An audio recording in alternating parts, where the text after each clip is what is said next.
FT Live on a Monday. We're busy. I'm at Fraser's spot. Kratz is in his usual setup in the dungeon. AJ Pierzynski's first pitch for the White Sox home opener coming up today. The nerves, baby, the nerves. No nerve. Look, I got the birthday guy right here, Andrew Vaughn, with me. How can I be nervous? He's gonna teach me a few things in the cage before I go.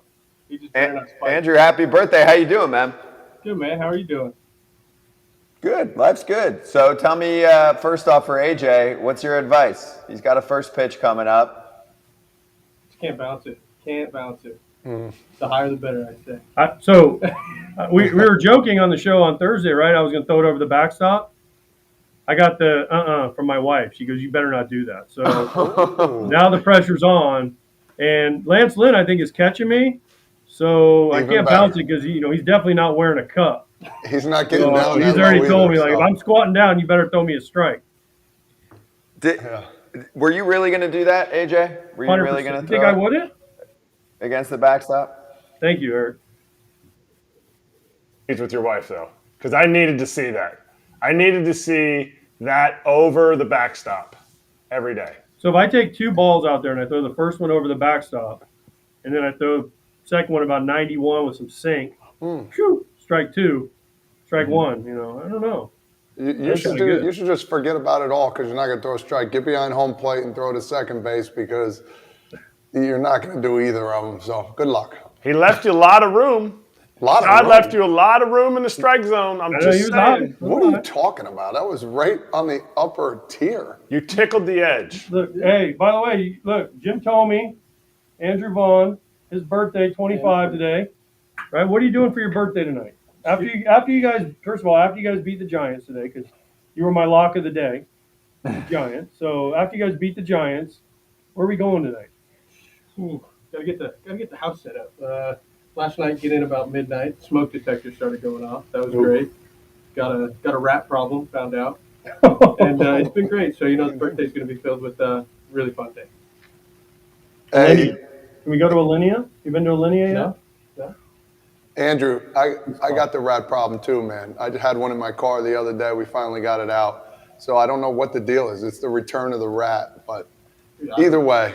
It's a mess. There's a bunch of them living right under the deck. Oh, you got to get a bunch of traps. We have this rock.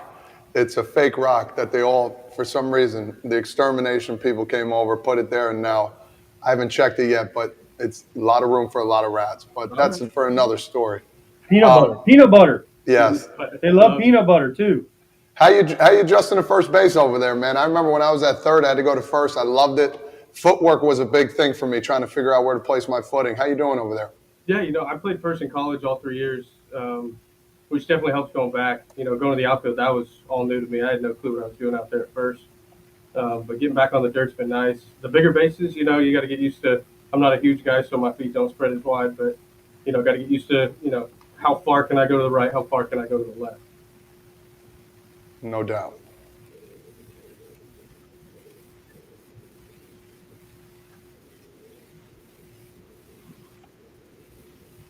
Well, I guess Jan doesn't always play over at third, but when he does, who is it? Who's the toughest? Yeah, if TA throws one down, I think he's got like 25 inches of vertical break. That thing's humming in there. Mikado, he'll mix it. He'll throw a cut. He'll throw a sink. You just got to be on your toes. When Elvis throws it to you, it's like a changeup. Oh, he wants to lollipop it in there. He said, if I can underhand it to you, I'm just going to give it to you. Elvis is too old now. Elvis is too old to throw with any. When I played with Elvis, he was a shortstop, and he tried to chuck it. Now he's too old. He's just hoping he gets it there. Hey, let's talk about the season here, man. You guys start off well. I know 2-2, but how do you think you guys are going to bode well during the season? Your division, I know the Indians are going to be real good. How do you guys think you're going to stack up this year? And also, last I checked, they're still the Guardians, right? The Guardians. That's on me.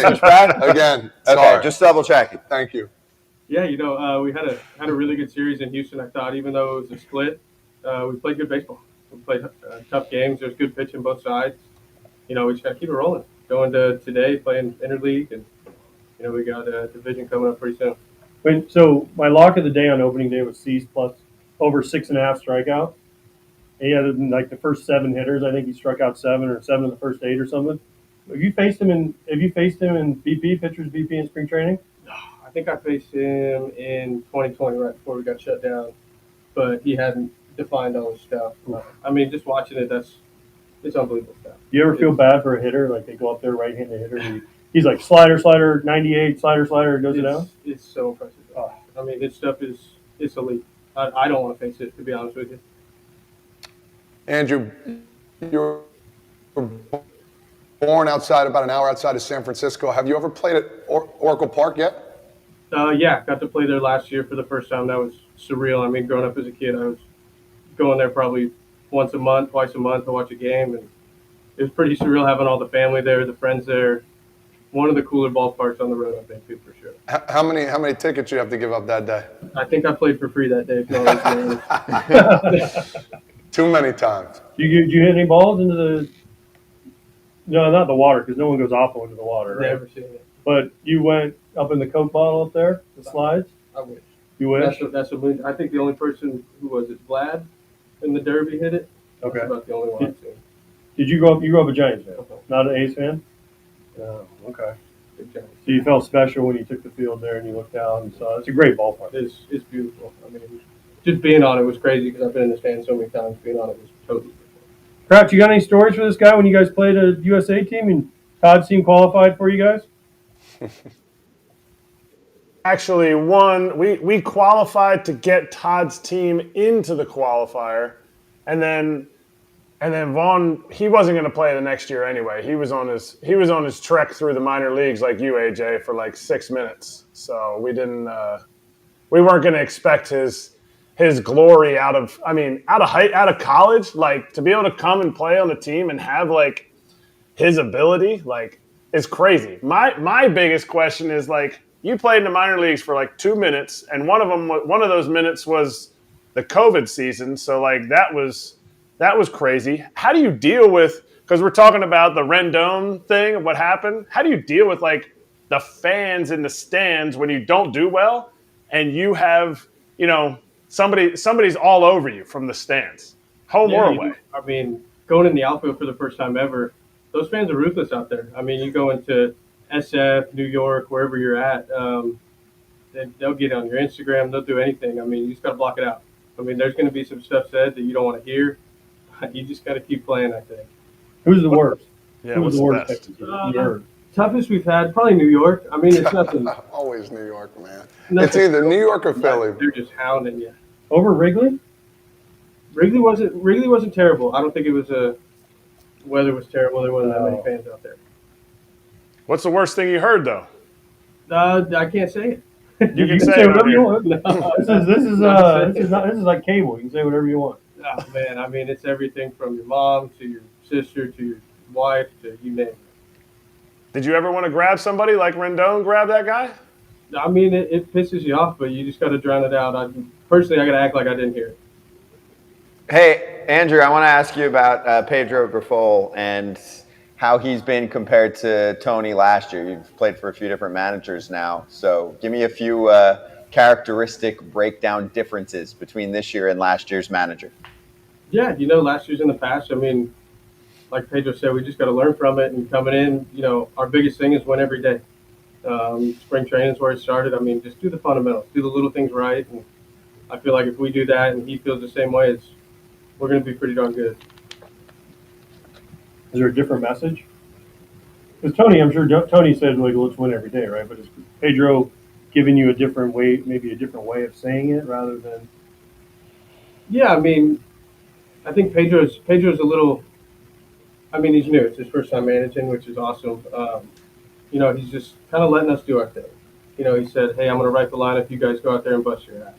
The thing I've heard is he communicates really well with you guys, right? Very good. He calls you guys in and says, "Hey, this is what I expect. This is what you're going to do." Mm-hmm. Right? And as a player, you respect that from your manager. 100%. Tell me where I stand. Like, I want to know. If I don't know, then it's open to whatever. But if you call me in and say, "Hey, listen, Andrew Vaughn, I need you to do this. You're going to hit here every day. You're going to play first. This. You're going to be some days where we have to give sheets, right, against a tough righty or something." You can accept that and say, "Okay, Mm-hmm. I'm ready to go." But if you don't know, you're just. Yeah. That was always a big thing, at least for me. Like, let me know. If I suck, tell me I suck. I'll figure it out. Hey, Andrew, tell the people something out there that they don't know about you. You have a certain hobby, or do you collect something? Is there something you could do that people don't know about you? What's your niche? I am so bored. I love to fish. That's my thing. If I could fish over play baseball, make the same money, I mean, I would do it. I've always said that. I love to fish. I'll do it every day until I die. You're a bass fisherman? What kind of fisherman? Are sharks? What do you go after? anything to do, man. I mean, bass are pretty easy to come by, but every winter I go up north with my buddies. We go steelhead and trout fishing. We don't get summer, so can't go salmon fishing, but definitely going to try to tackle Lake Michigan this year, see if I can get something out of it. So what? Never know what you'll what get do there. you? So we went fishing. We went out to eat one time in Japan. Tell everybody about the time we went out to eat, because we're not going to show the video, which I know you still have on your phone and I do too. But set the stage for everybody. What you accomplished for us. Yeah, so we walked in the restaurant, and I mean, there's some huge tanks, a bunch of fish swimming around. And as soon as we walk in, I think someone caught one, and they started ringing a bell, like showing the fish off. And I was like, all right, I got to do that. So they handed me a little pole, treble hook on it. And they were like, all right, catch a fish. I was like, so no bait? They're like, no, you gotta catch it. So I just snagged it up, put it in the net, and they filleted it right up there for us. Yeah, we ate it. We ate it. It was so good. I mean, it was a big old snapper, I think. It was. More than you? I hope so. I mean, that's a specimen. Kratz, did you eat the fish? Yeah, absolutely. But the thing that he forgot to say was they brought it on the tray like this, and they had a stick through each end, through the head and through the tail. And then they had it was sashimi style, so we just ate the sashimi that they laid out, but a stick like this, and the tail was still going like this. It was still flickering. It was still flickering. I remember. It was creepy. I remember that. That was so funny. You were still eating it as it was wiggling, right? Well, not the tail. Yeah, but the rest of it? Yeah, absolutely. It was so fresh. Oh, it was like butter. Oh, man. Have you ever been offshore, like Yeah. deep sea fishing? Yeah. I grew up like 20 minutes from Bodega Bay. Marlin? You guys don't have marlin on the west coast, do you really? My bachelor trip, we went to Cabo, and we caught 10 marlin in like 4 hours. Wow. Strike or what? Strike? Right. It was- Sight fishing. It's nice. See, here's my thing about fishing. I'm very impatient, and I get seasick, so I have to do it on land. And if about 30 minutes goes by, I'm done. I'm done for the day. I'll just go You ain't to the catching bar. nothing, you're out. I don't even know how to put the thing on the hook, the bait on the hook. bait? That's how bad I am at that. You got to go out with Andrew. Well, I'll just pay somebody to help me out. So, Andrew, I need you, bud. Come to Jersey. We'll go on the Atlantic. See what we can get. Ooh, might have to take you to Cali. I got some buddies out there. Okay, I'm in. Hey, Andrew, before you jump, a lot of fans are asking what the weather situation is in Chicago. So they had to switch the times. beautiful. Everything's good now? Okay. Yeah, sunny outside. Did they even need to switch the time? They pushed the game an hour earlier. Am I right there? Yeah. Okay. It was Everything's supposed good? to rain, right? It Yeah, was supposed to rain about 5 o'clock, I think. I think that's when it's coming if it does. It's like 5 or 6. Oh, good. It'll be long done, especially with the pitch clock these days. Got a window. Hey, good stuff. Andrew, thank you for joining us, man. Appreciate you. Have fun. And really, I'd say good luck, but you'll be fine. It's really good luck to AJ today. Just don't let him bounce it. Yeah. Good shit. All right, we'll get back to AJ in a few. By the way, hello, everyone. A little special show for us today. Frazier's here. Kratz with us. AJ's out in Chicago. He's doing the first pitch. So we also Keep yes. saying that first pitch. First pitch. I just first want pitch. it. You want You know, that thing to 'cause I marinate a little bit. I want that bottle coming to Jersey, baby. Let's go. We also will be joined by Max Muncy in the second hour of the show, and Ken Rosenthal joining us in the second hour of the show. I've been told, AJ's back. Oh, they did switch back to Indians from Guardians. Is that true? I mean, just for Todd today only. Thank you. Appreciate that. I will never say that again. No worries. It's Cleveland. Oh, Omar, the slick hands. It's like Yeah. hands. That was great, huh? Andrew Vaughn on his birthday? That was awesome. Hey, how you doing out there? So give us a report, 'cause we only got you for the first hour. What's Oh, going on? I'm good. It's been a crazy morning. Crazy morning. Are we potentially getting C's? He's supposed to be on his way. Andrew right, said he's cool. going to go grab him right now. Give me the AJ itinerary. I hear they're running you ragged out there. Woo. So I had to be here 9 o'clock. Interview for opening day, and then went in and got a new tour of the new facilities for Age. You should see this place. They got a pitching lab, hitting lab, new weight room, new training area, new everything in the locker room. New family. They have a family area finally in the White Sox, Wow. connected to the clubhouse. So you got a little tour of that. You got to run around and say hi to everybody. See Ozzie Guillen and Ron Kittle, Harold Baines. And now I had to hurry up and get in here. Tried to grab a couple of the players. Like I said, got Andrew. Dylan Cease is coming. Talked to all of them, TA and all the boys. And now I'm starting to get hyped for this pitch, baby. You gonna warm up? Listen, I did the whole kit and caboodle too. I was up at 8 o'clock. You got up at 9, so you get an extra hour's sleep. I was doing the interviews. I was doing the meet and greets, all that good stuff. So I don't want to hear any excuse. Get the ball and throw it. Let's have some fun with it today. There's no right? excuses. There'll be no excuses. It's coming in about 91 with maybe a little cut. I haven't figured out if I'm going cut or sinker yet. Listen, you're not going to throw 91 either. So let's stop that. All good. Hey, Avisail Garcia, how about him? 10 years of service time today. Yeah, let's get that in there, Kratz. You Wow. lead that for us before we get our next interview. I'm all about celebrating stuff, and it is really hard to get 10 years of service, but Avisail, felicidad, great job, congratulations, 10 years of service. We're going to be celebrating this every single day that there's somebody that gets 10 years of service, because if it goes by the wayside and we miss it, we might have the wrong day, but we're going to get pretty close, because I tried to do the math on all of it, but it's something to be celebrated. Not many people reach it. Everybody thinks, I'll get 10 years in the big leagues. Once you get there, you're like, holy crap, I got to grind to get that. But congrats. Hey, give me more on that though, Kratzy. Like, what? Because if I'm a fan at home, I'm like, cool, 10 years, a nice shiny round number. Like, what does it mean? What do you do? You know, I always want to know what's the celebration. What are the perks? Because there's big perks. The biggest perk would have to be, you have your full pension. So your pension at 62 is full, it's full boat. Whatever that amount is, you get it every year when you turn 62. So it's a big thing. Everything before that is prorated. And to get 10 years of service, for G, that's it's probably easy. The guy was in the big leagues at 21 years old, playing for a playoff contender. But guys that get up for, let's say you get up for 3 months and you get sent back down. Well, you only get service time for those 3 months. It's not like, you get service time every year you're there. You get service time every day. So you accumulate those days, and 172 days equals one service year. So it's a big deal, man. Like it's like I've seen some celebrations where guys play that day, and then that night they're not playing the next day for the reason of why boys are going out and celebrating. It's like when you make the playoffs or something, right? And you get the B lineup the next day. It's like, hey, this dude's not playing. He just hit 10, right? And it's really, to me, it's really up to teammates. I mean, you know it as a player, but it's up to your teammates to celebrate that. I think another like tiny mark is the 8 years, because you get a gold card. But I think after 8 years in the big leagues, nobody wants to go to a game. Your gold card gets you into any game for free for the rest of your life. But the 10 years is it. That's the apex. That's the peak. A lot of guys come up short, few days, few months, but we're going to celebrate it every single day on this show. And Kratzy, that gold card, you get 2 free tickets actually to any game you want. So, which is pretty fantastic. I got one of those. It's sitting in a perfect spot. And now, the only thing you can't use it for like the All-Star game, home run derby, or What if it's Yanks Red Sox sold out?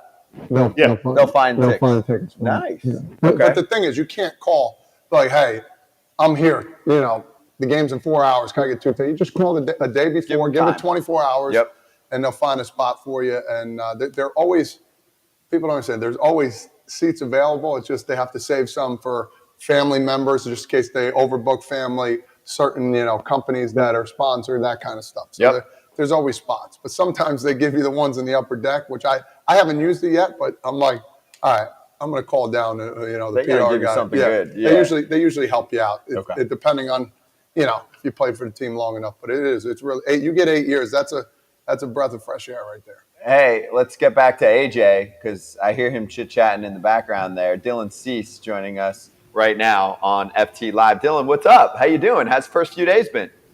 Yeah, pretty good. Thanks for having me. Yeah, appreciate you, man. So take us through first start, because you looked pretty damn good, and you're also working in real life now, not just fake spring training games with a pitch clock and all that. I'm sure you've been asked about it a billion times already. Are you loving everything, or you have a few bones to pick? Yeah, so at first I didn't really know what to think of it. For me, I kind of err on the side of I don't like when they change stuff up, but so far I actually really like this pitch clock. I feel like it keeps the defense a little more engaged because it is such quick action. And I think it's a little bit of an advantage for pitchers. So it really hasn't been, too difficult to assimilate with it. Assimilate, Todd. Do you know what assimilate means? Know what it means? I'm asking you. That's that Georgia high school education right You went there. to Buford, right? Milton High School. No. Yeah. Okay. How about this guy? First of all, the pipes on him, and then the mustache. I saw a thing today, pre-mustache, post-mustache. My stats. You're Yes, never cutting I know. that thing off. It's a problem. I know. Never. Have you guys seen that? I haven't seen it. His pre-stash versus post-stash stats are like, I don't know, 10 and 15 with like a 4.5, and then post-stash is like 20 and 4. With a sub 2. Yeah, with a sub 2. I'm like, he's never cutting with in a million strikeouts, no walks. So he's never going to cut the mustache. Would a beard still apply though? Like, what if No, you just I had a beard and it didn't work. So it's only mustache. That superpower is only the mustache. Yeah, and it makes sense because my dad has one. Like half my uncles have them, so it's just a genetic thing. Wow. And then you're doing people out there that don't follow the White Sox like I do, the O slider slide thing. Can you explain the O slider, please slide today, and the whole thing behind that? Yeah. So last year I was just taking a shower and I was listening to like this classic piano music, and I don't know, this like poem just came to my head. So I pretty much just wrote it down in like 2 minutes, and it was like mostly a joke, but it's actually a pretty solid poem. So it's kind of just turned into a thing. And then the White Sox film crew came down to my off-season house and we shot a bunch of content. And they're like, "Hey, we have an idea for the O Slider slide," and I said, "I'll try whatever." And they wanted to release it before the first game, but I was like, "It's too much. We gotta wait till I perform before we release something like that." Still, if we release that and then I go out and don't perform, it's going to be super embarrassing. So it worked out well. Good first game, so we released it. So you're just gonna ride the highs? Is that what you're saying? Yeah, I mean, it's kind of the game, man. Like people like you when you perform, and if you don't perform, you're not liked. So it's you kind of got to be careful with how you time everything. So now you were talking about you said your uncle and your dad both have the mustaches? A couple of my uncles, yeah. Couple of your mom. Okay, so you guys got the strong upper lips. Yeah. But I want to know about who's the best baseball player in your family going back, let's say, to your grandmother. Well, my uncle played minor league ball a little bit back in the day, and my grandma was actually like the movie League of Their Own. She was actually like one of those women players back in the day. I think she was a catcher for like the Indiana Blue Devils or something like that. So they were both played to a certain extent. My twin brother and I were always the same skill level until I gained like 15 miles an hour on my fastball in 1 year, and then we separated a little bit. So besides me, it'd probably have to be my uncle. Why did you separate and he didn't? Was he partying too much? Is that what it was in high school? No, not at all. I just gained a couple inches, and I just put on 10 miles an hour like that. So I guess genetically I got lucky. Hey Dylan, let's talk about the bonus pool money, man. I heard you made about 2.4, man. That's pretty awesome, man. I had no clue about this, and it's new. It's new. Yeah. Yeah, timed that one up perfectly. When did you find out about it? Did you know about it? Like, because I guess technically it was a thing starting before the season starts. Not that you really know how it's all going to go down, but like, was there a background story to it where someone calls you and they're like, "Hey, we're going to give you a nice little extra check from the new CBA"? Yeah, so I knew there was a pool, but I didn't really know how it worked and how they were going to divvy it up. And so when I got to the end of the year, I knew there was like the sign-on bonuses and all that. So I was trying to do some basic math and like figure out, all right, what range am I going to be in? And fortunately, it way exceeded what I was expecting. So, like I said, it could not have been timed up any better. Yeah. Did you buy anything? Yeah, unfortunately, I did. Buy a house? Buy a car? Yeah, so I sold my previous townhouse and got a house, which I was planning to do either way. My biggest thing was I bought some land and I'm building a disc golf course in Tuscaloosa, Alabama. And then I invested in another disc golf course in Florida with my buddy Paul, who's like the Tiger Woods of disc golf.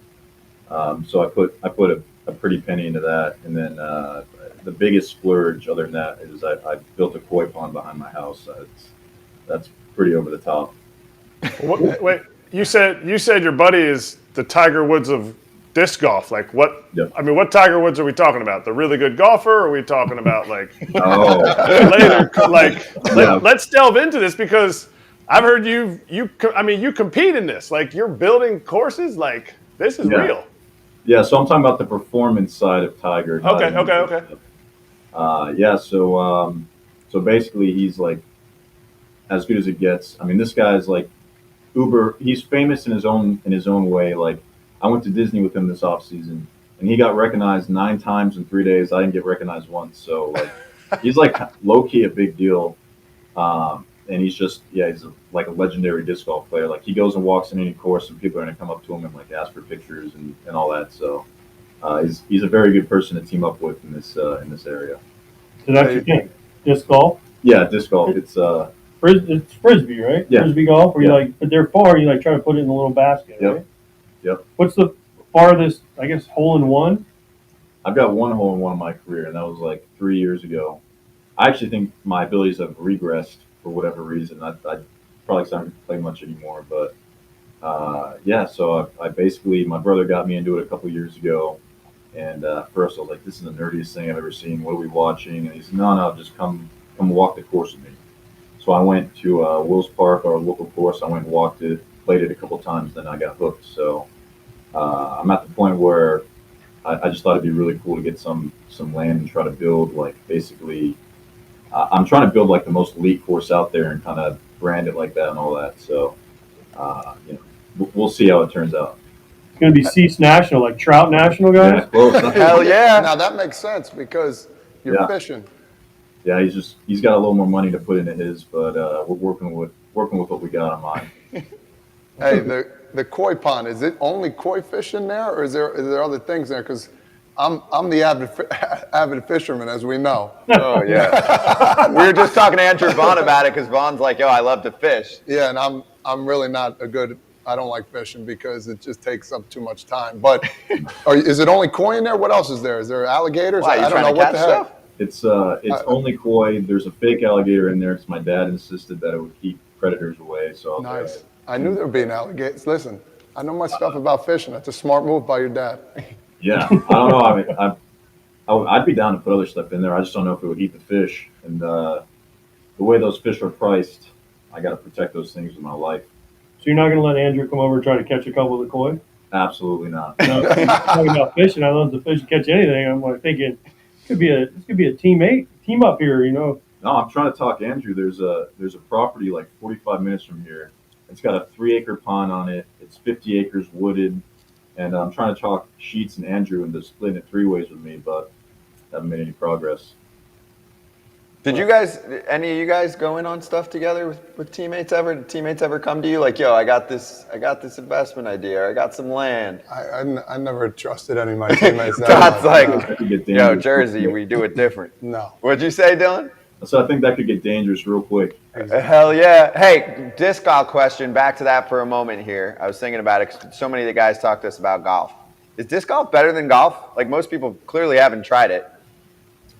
I guess it depends how you define better. For me, I like it. I mean, it's I never really grew up playing golf, but with disc golf, I like it because it's kind of more like naturey, more hiking based, and I think it's a little bit easier to like get decent at disc golf as opposed to you guys sitting. I don't really know anything about golf and getting good at golf, but I know it's not easy. So When you play disc golf, do you play like 18 holes? yeah, it's the same. Is there it's like the a same par? exact thing. Is there like Yep. a par like 4 or Yeah, it's 3? par 3, 4, 5. So it's just yeah. like regular golf. It's the same scoring exact wise. thing. Yep. All right, I gotta try this disc golf thing. Does it hurt your Yeah. elbow? When he opens up Cease National, I got an in for you guys. We'll get you on half off. Does it hurt your elbow? Because when I play frisbee too long with the kids, my elbow starts banging. No, not really. It's I don't do any forehands, which is like the biggest, I guess, elbow hurter in disc golf. So I just do backhands. So I haven't had any issues with it, but I really don't get to play very much. Can you curve it like around? Oh yeah. Both ways? Oh yeah. So you can make it go. Yeah.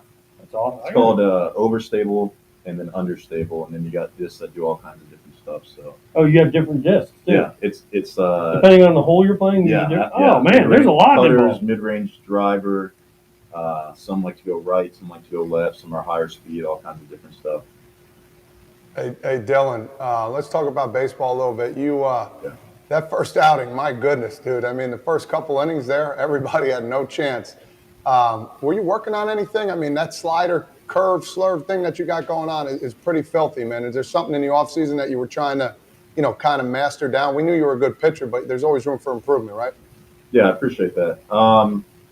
Really, a big focus of mine was changeup, which I actually feel great with it right now. I'm kind of in the mindset with it of if my other stuff's working and it's a close game, I don't want to get beat on my fourth pitch. So I think if I get a game where I got a little bit of a lead, or it's just a little less tight, then I'll incorporate that more. But the biggest thing really is just continuing to get my other stuff in the zone and get my fastball command better. Which, yeah, I think that outing against the Astros, I mean, I feel like I could put 3 pitches wherever I wanted to. So I'm hoping, man, if I can have a couple more of those, it's gonna be a good year. Yeah, I mean, every player should understand basically what you're saying. It's pretty awesome that you understand, listen, I know I got some good pitches, but when I need my third or fourth pitch, I got to work even that much harder. And just like in hitters too, I like to pitch the pitch out over, but I got to work on the one inside as well. So fantastic on your part, man. Yeah, thank you. Dylan, do you feel like you're playing a video game nowadays because you're calling your own pitches and you're pressing a controller? Yeah, when everything's going well, and it definitely feels like that. Calling it, I'd never really done it even before that game. I'd called like 2 pitches in spring, and it just kind of worked out to where, anytime there's less stuff for them to pick up on, it's better. So I ended up just calling the whole thing, and it definitely, I think it adds a layer of like conviction, like when I chose that, it's like, all right, I'm picking this, like we're rolling with it. So it was pretty fun. It's like Ready Player 2. Did you guys talk through that though, where you're suddenly like, all right, I'm just going to roll with this and call my own pitches for the entire game? That's crazy to me. Not in spring training, and then you just bring it out in the first game of the season when it counts. Yeah, it's Ethan had encouraged it. We had talked about kind of the last week of spring, and it kind of just one of those things where it happened really. We'd gone over the scouting report. I felt pretty confident in how I wanted to attack, and then I just got in that rhythm, and it was, it felt like no matter what, I was just going to execute whatever. So it was definitely a great game. How much less panicked was Yaz that he didn't have to call the game because he's out there like, delving into the numbers, and then sometimes he's like, I totally forget what I'm going to call. How less I don't know. I didn't. I think he enjoys it, but thankfully it worked out well. Do you like when you're going into a start like that? Like when you're take the fans into like the mindset pre-game? Are you like, I know you have confidence, like you're a beast out there, but do you know pre-game that you're done warming up and you're like, holy crap, like I'm gonna absolutely dominate these nerds? Well, funny thing is, before that start, I felt like super calm, which I wasn't expecting, just because it was obviously opening day, packed stadium. They're doing all the World Series stuff. There's Meg the Stallion and Mark Wahlberg. Everyone's there. I felt super calm, And I went and I had a dynamite pregame pen, which is usually a problem. It's usually the opposite. You have a bad pen and then a good game.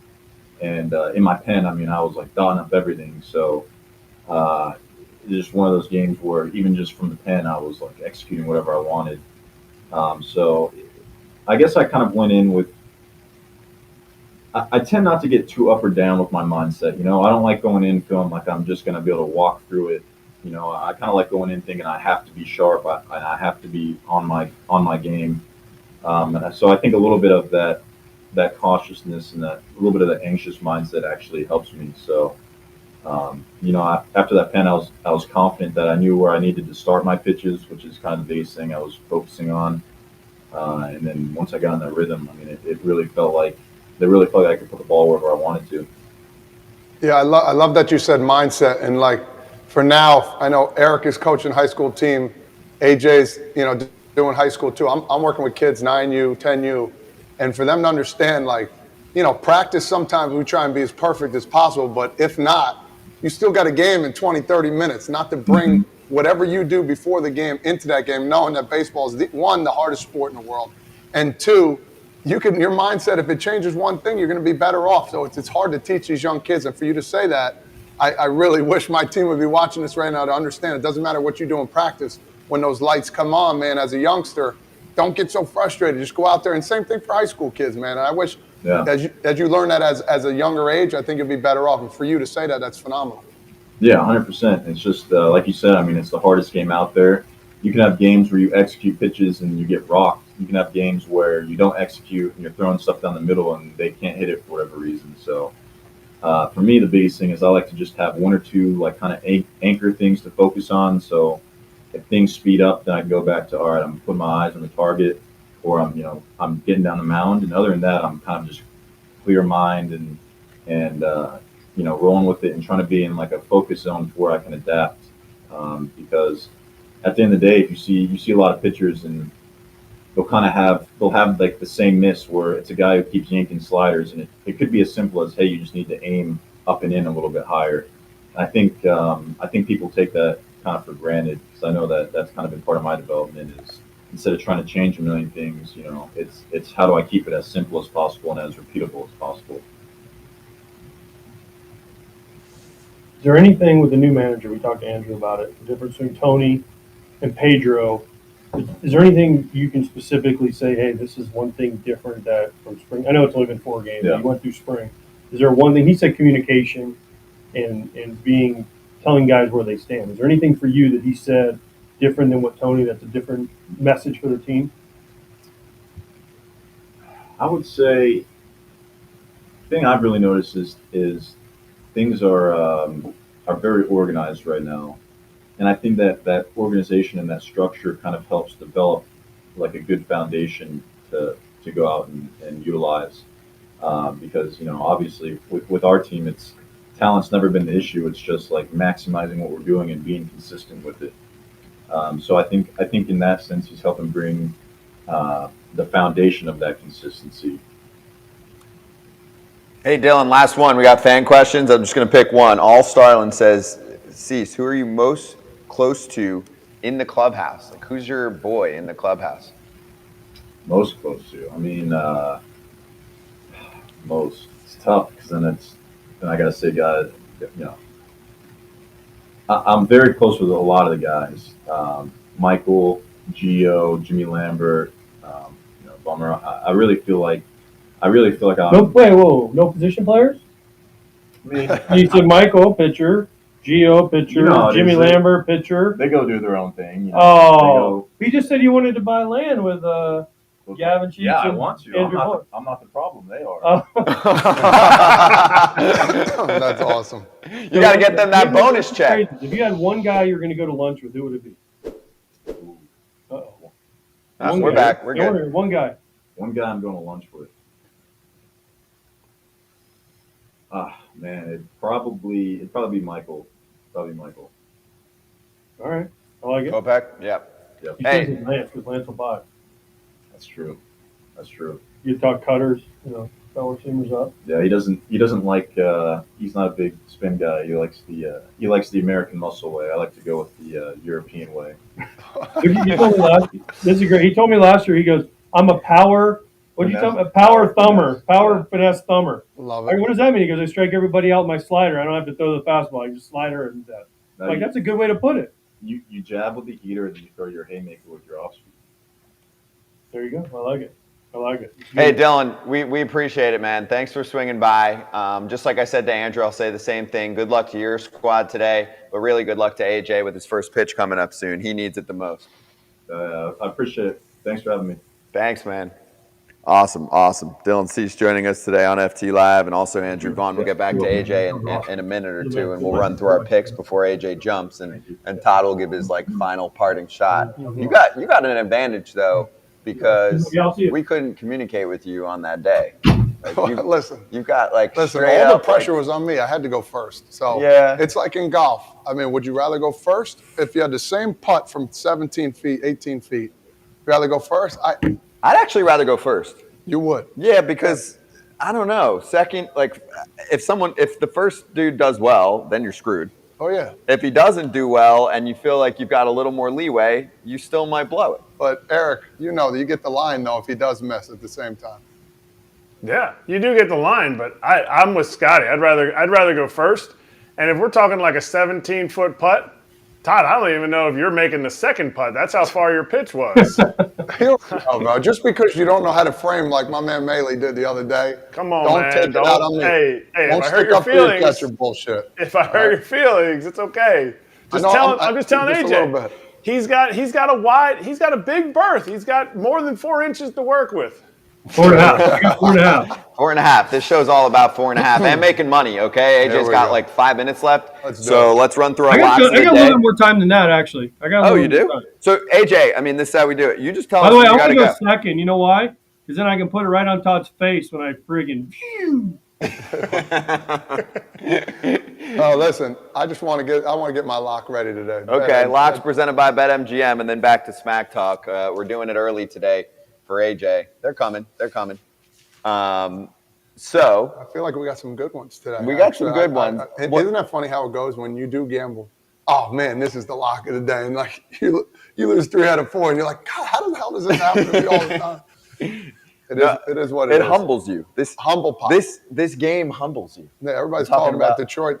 Watch them come out and spank somebody 8-0 today. You know what's funny? I have a buddy who casually, he'll go hard on baseball, but he just picks on themes. I mentioned him. He was the one who hit the Shane Bieber K-prop a few years ago when everyone was using Siggy stuff. Not on Shane, just in general, strikeouts were up. He's like, I'm betting against Tigers money line every game until they get a win. He's crushing it so far. So are we. All right, here's our locks first, then we'll show you the money.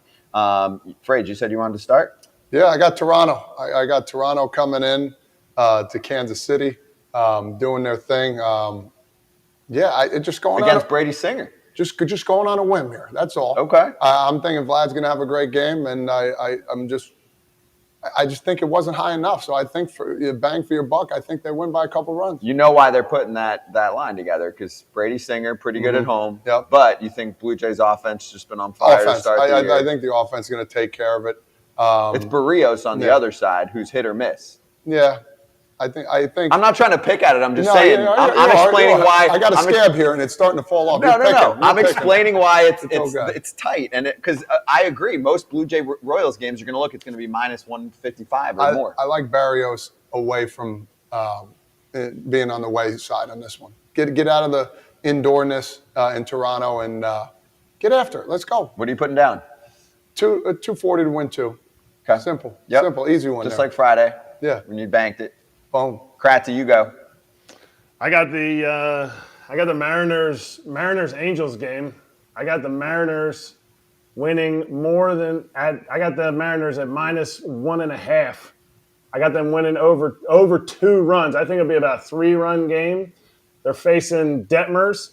Now Detmers has done well against the Mariners. He's 2-0, but his FIP, and I know you love analytics. His FIP doesn't show that he's done as well. And Kirby, who I love George Kirby, and I think that guy's going to have a monster year. but he's only 2-2 against the Mariners, but he's only given up one home run, and that was to Trout. And it was on a pitch right in Trout's middle down zone that he just crushes. And I see his FIP, to take the other side of it, is a 1.3. So it's showing that he was unlucky, and I think that the trend is going to go well. He's going to have a great outing, and I think the Mariners are going to explode for Mariners exploding runs. Could be like 5 in a game, but I love it. Is that FIP with a PH or an F? Because I have no clue what that even means. Fielding, it's basically like the new ERA. It actually tells you what you could do if you don't take away any of it's fielding independent pitching. There's a stat for everything. What type of cleats? It's banking on homers and strikeouts and walks and stuff. What the pitcher can control. It's actually an older stat now. It's not as utilized, though. Maybe Kratz, you can tell me differently. They go even crazier nowadays with some of the shit that Frazier probably would hate. But anyway, we actually have that topic later. AJ, your pick, please. Because I watched them for the last 4 games, I'm taking the Astros. They just got done playing a tough series against the White Sox. And I think, Scott just banged on Detroit. I don't know. It's going to be a tough road to hoe for Detroit. In Houston, they're fired up. They went 2-2 against the White Sox.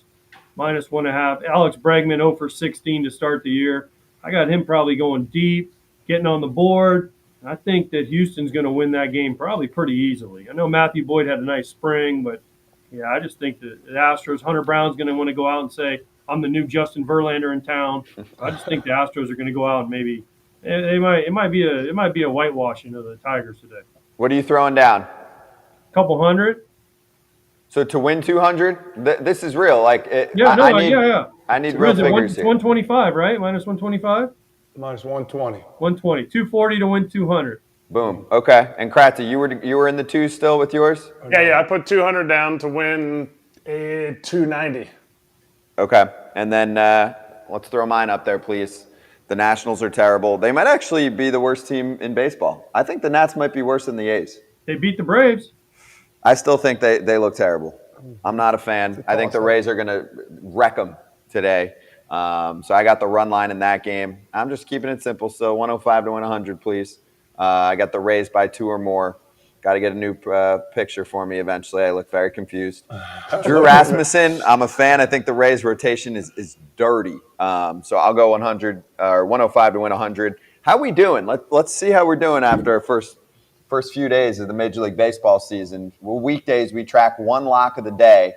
Is everybody up money? Oh yeah, I think so. Yeah, let's go. Also, yeah, I've been just doing $100 bets because I thought that's what we were going to do per day. And then Kratzy's making us all look bad, throwing down 200 plus on his bet. So he's up 560. We're all up, though. That's the winning part of this thing.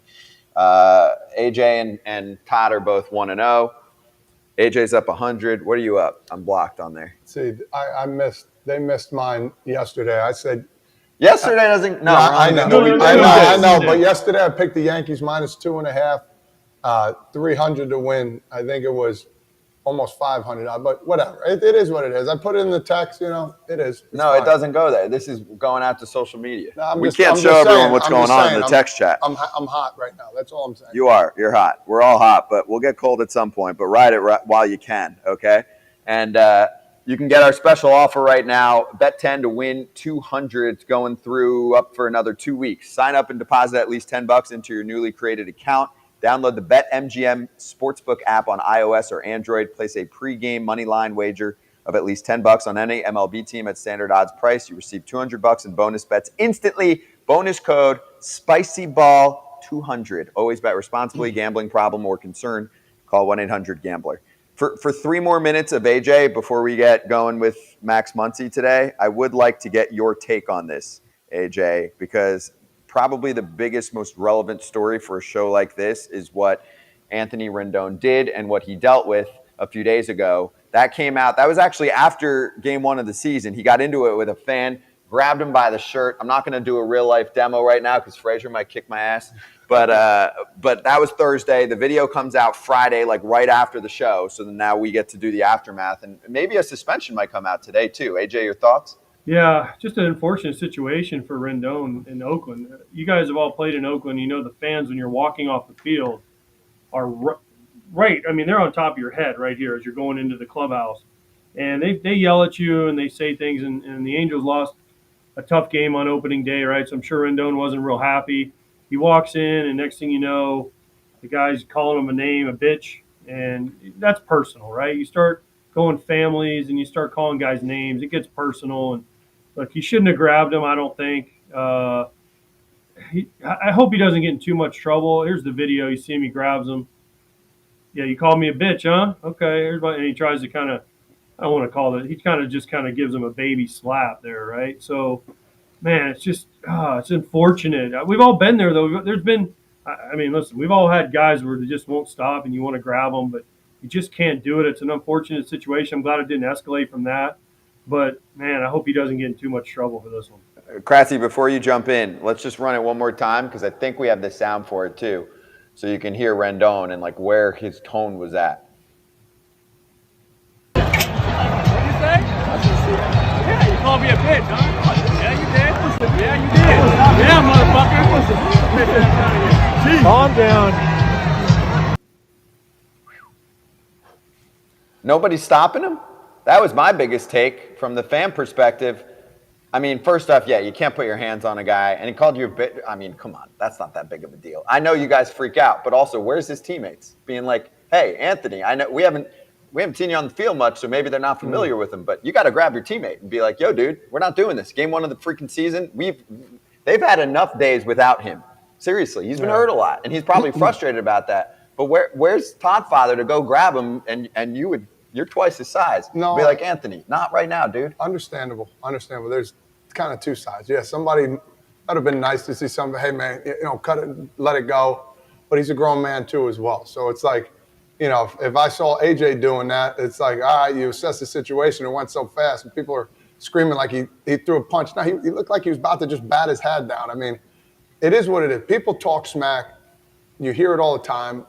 For me and my personal, it's happened to me a bunch of times. I told the guy to meet me after the game one time. As silly as that sounds and dumb as that sounds, I got put in that situation. I kind of just blacked out. And then, I finally figured out. I said, you know what? On a funny side, I said, listen, if there's a guy that talks smack to me, like gets in my face, whatever, like there, it's situation. And when I come in the dugout, they always use, oh, Frazier, strike out again. And my famous words, now you get that same by, I said, your mother's a bad cook. And I'd walk off. So, I mean, I would get, somebody says that about my mom, but it wasn't like derogatory. I'm not saying anything else about your mom. Yeah, but your mother's a bad cook. So that's what I would scream at them and walk away. And they would either like stop talking, like kind of get confused, and then you move on. I would try to make it funny out of it. But we don't know what went on. Anthony might have had something going on in the dugout. He might have had something at home that was bothering him all day. And it took one little instance to tick him off. I feel for him. Shit happens. Hopefully we could just move on. But stop having fans get that close too, man. Like, listen, there has to be where's the security too? Backing these guys. Like, for me, in every ballpark, fans should be either way high or they shouldn't be that close to a player. That's the problem I have. So I'm going to stick up for Anthony. At the same time, he shouldn't have done it. Yeah, no doubt. I mean, he definitely shouldn't have done it. I don't think that's – but, like, to be put in that situation, like, it was a 2-1 game that they lost. Like, you're not – everybody has emotion, and sometimes you lose control. Everybody's done it, and unfortunately, it was a situation where the fan was that close, and the dude wasn't, to be able to get his hands on his shirt – the guy was, he was definitely getting in his grill before. If he wasn't, he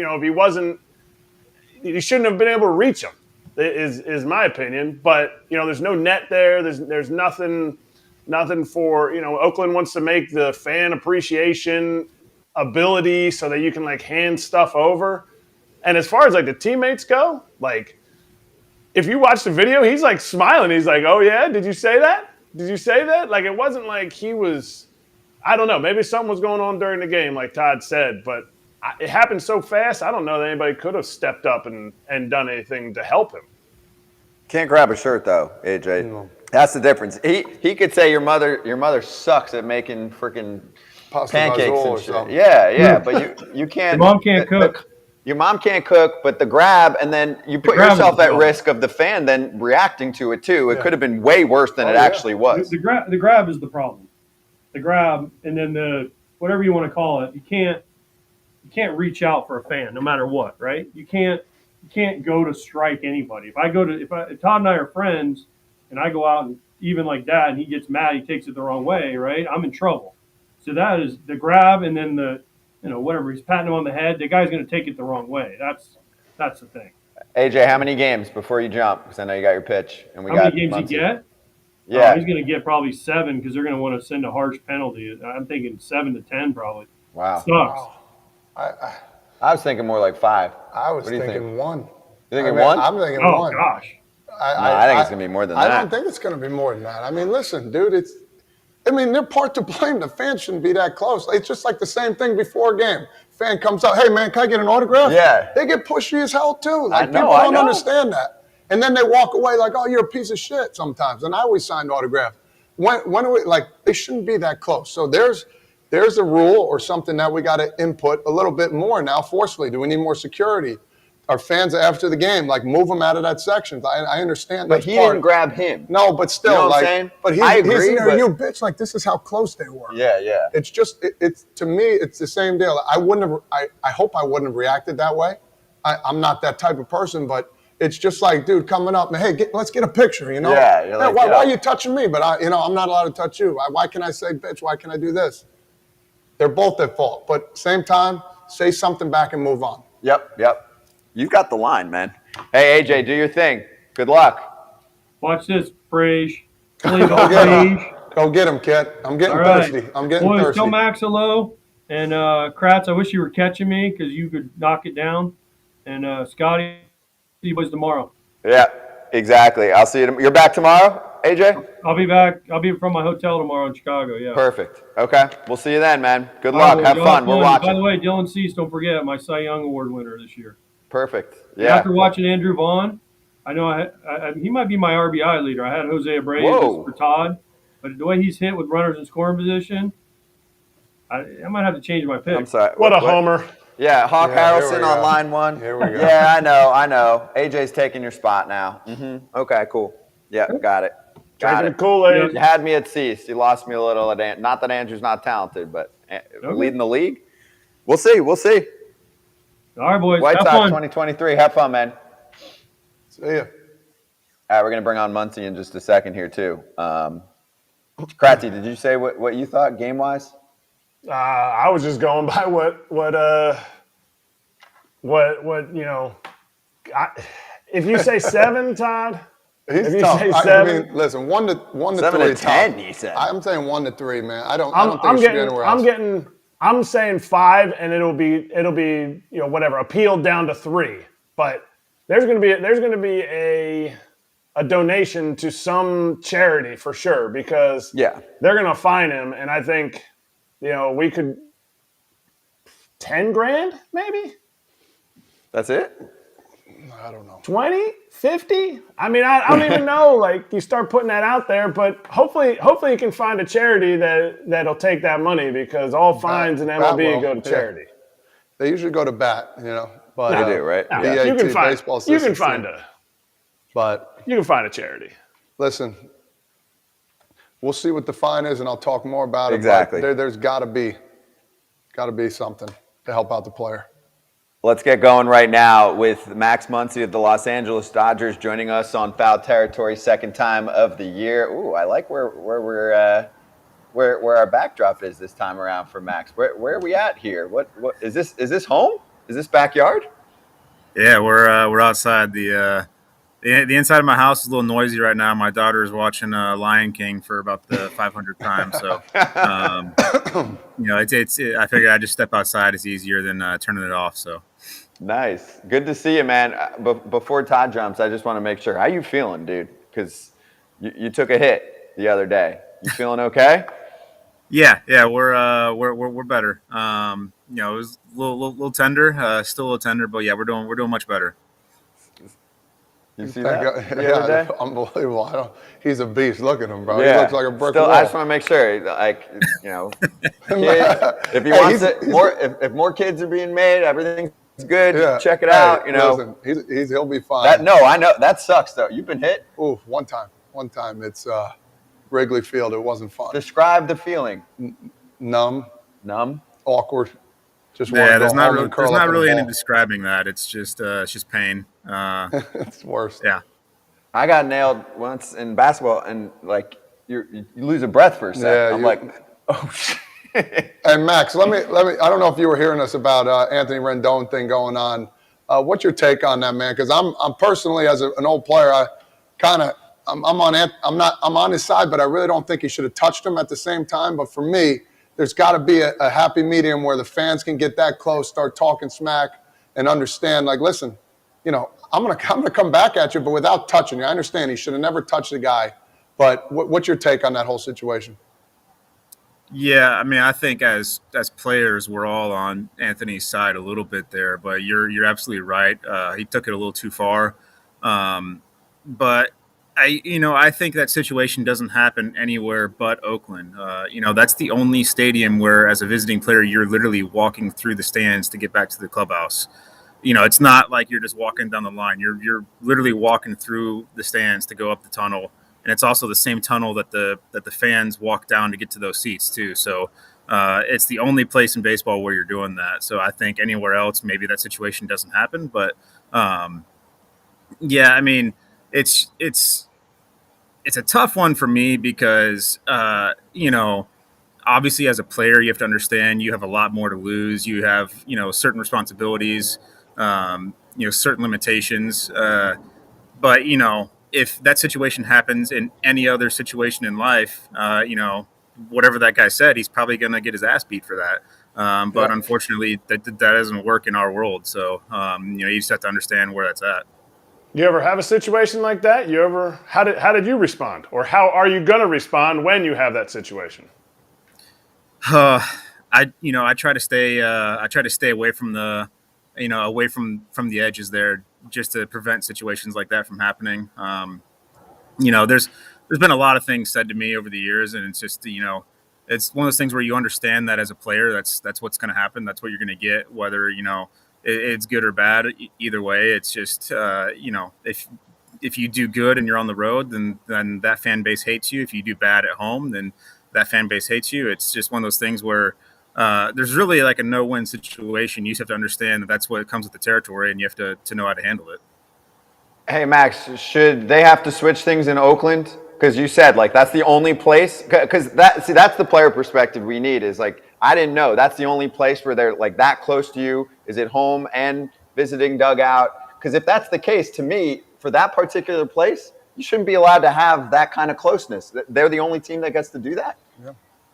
Yeah, I mean, Todd and Erik can kind of touch on it a little bit, but the visiting tunnel there, that's the same exact tunnel that the fans that sit behind home plate, those 6-7 rows of seats they have there, they walk down. So whenever you're walking up the tunnel, the security has to rope off the people and kind of keep them to the side so you can walk by, but they're still standing right there. They're inches from you the whole time. And then on top of that, that's where your dugout is. You're basically sitting in the same spot as those fans at the seats, and it's there's no separation in that stadium, and it's definitely unique. It's the only stadium that's like that. Let's go back to the whole getting hit in the cup, breaking the cup. Really? Because this is Todd said it happened to me one time. Like, dude, I had like 17 wrist injuries a year because I'd go down because you get hit by a foul tip or something, and you're like, the trainer comes out and you're like, you're just completely out of commission, and they're like, what hurts? And you're like, oh, my wrist. They're like, but the ball hits you, and yeah, what are you gonna do? Rub where I got hit? Like, what happened in that? What was that communication like out there? Was it a wrist injury, or did you say, yeah, you hurt your knee? Well, so it happened. I finished the inning, and I actually took my next at bat, and I was in a lot of pain, but I was going to finish the game. And then I sat down on the bench, and that was when it was that was the mistake I made, because when I sat down, my hands kind of moved over to the area, and I could feel things weren't exactly right down there, and that's when I kind of started getting lightheaded, and yeah, we'll just leave it at that. Hey, I'm going to tell you guys this live on podcast. I never wore a cup in my life. What? Never once put a cup on in my life. I got hit there once. I still had 3 children, so I was pretty good. When you got Max Muncy hands, it don't matter, baby. You're gonna feel the position. Holy shit! All right. Yeah, but Well, how infrequent is that? unfortunately, on that on that note, it's not always on you. Sometimes the field has some bad hops in there, and that was what happened in this situation. We got a brand new field over here in LA, but because of the cold and rainy weather, the ground hasn't really set in properly yet, and there's nothing you can do about that. No. Sometimes the ball takes a difficult hop, and you're the one that pays the price for it. Yeah. What's the cup percentage? Like, how many players wear a cup in the big leagues? I think most of them do. There's Like 9. Give me a number. I would say 80. Well, if not infielders, outfielders don't need a cup. I would say if I'm going on infielders, I'm saying 70%. I've known a lot of them. I'd maybe say it's less than that for infielders Yeah, now. I was going a little high because I didn't know. I'd say that's very high. All right, good. Well, so there you go. Young kids wear a cup or don't. I didn't know. I feel like that's like Kratz. You're shaking your head. Yeah, well, he's a catcher. He had to wear Well, one. yeah, he's 100% a catcher. He had to wear one. Yeah. Had to. There's not. I caught one uncomfortable. live BP one time with no cup on because they dared me to do it. I already had 3 kids. And one time I sucked at blocking in spring training because I kept flinching in spring training. So I said, I'm going out with no cup on, and that'll get you in a good position to go down and block off the machine. And you won't get hit. You won't get hit in the cup if you block correctly. The issue is when you don't, there's mechanics that are involved, but no, 100% of catchers are wearing cups. I have not met one catcher that hasn't, but I hope I do one day. Well, that's it's kind of a similar story with infielders. If you're not wearing one, you're forcing yourself to trust your hands and actually you let your hands work instead of just getting stagnant and standing in one spot and letting the ball come to you. You force your hands to work and move. Hey, let me ask you about the dude that got absolutely dismantled on the proposal he tried doing. I mean, listen. I mean, he got up there. This guy came out of nowhere, dude. Are we signing him up for the 49ers this year or what? Terry Crews. Remember those commercials? Yes, it was unbelievable. Office linebacker. Oh, that was phenomenal. They don't mess around with security at Dodger Stadium. That's awesome. Unfortunately, we have a situation like that happen probably once a homestand, and the security team there, they get it taken care of very fast normally. Unfortunately, that guy just kind of put himself in a position to get hit sticked right there, and I think the overhead video where you see Lourdes Gurriel kind of celebrating that proposing, and then all of a sudden he puts his hands over his head. I think that's probably the perfect reaction that everyone had. It was kind of like, "Hey, this is awesome. This guy's proposing," and then, "Oh my gosh!" Do we know if she said yes? Does anybody know? Did we have confirmation? I think she did say yes. I think Oh my God, we saw something on that. Yeah. That's a big no for me. Come on, man. You just got dismantled. That's a tough one right there. Yeah, I think the guy was banned for. I think he was banned for. Oh, here it is. Oh, we're showing the clip. But wait, we lost Max. Oh, my. Still had the ring in hand, though. Still had the ring in hand. Don't drop that thing. No fumble. That's phenomenal. Held it tight with a There's Mookie not Betts. to be messed with, man. Mookie Betts jersey on, too. He still had the ring in his hand. I give him credit for it. Jesus. If you go on that field there, you will get hogtied and carried out of the stadium. It's pretty embarrassing. Do they wear cleats like the guys in Atlanta? Those security guys, they wear cleats. Do the LA guys wear cleats?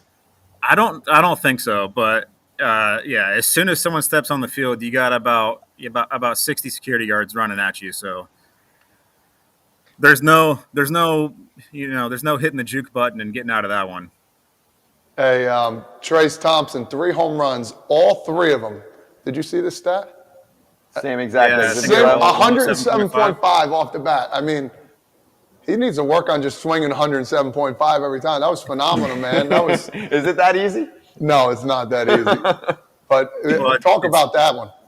It's that easy for him. That's a big man, and he's strong, and it doesn't take a whole lot for him to hit the ball that hard. And I think that was kind of the perfect thing about him that night was he wasn't over swinging. He was just taking a nice easy swing, and that's the result he gets when he gets good solid contact with his easy swing. He's got those long arms, and he can do a lot of damage when he gets the barrel on the ball.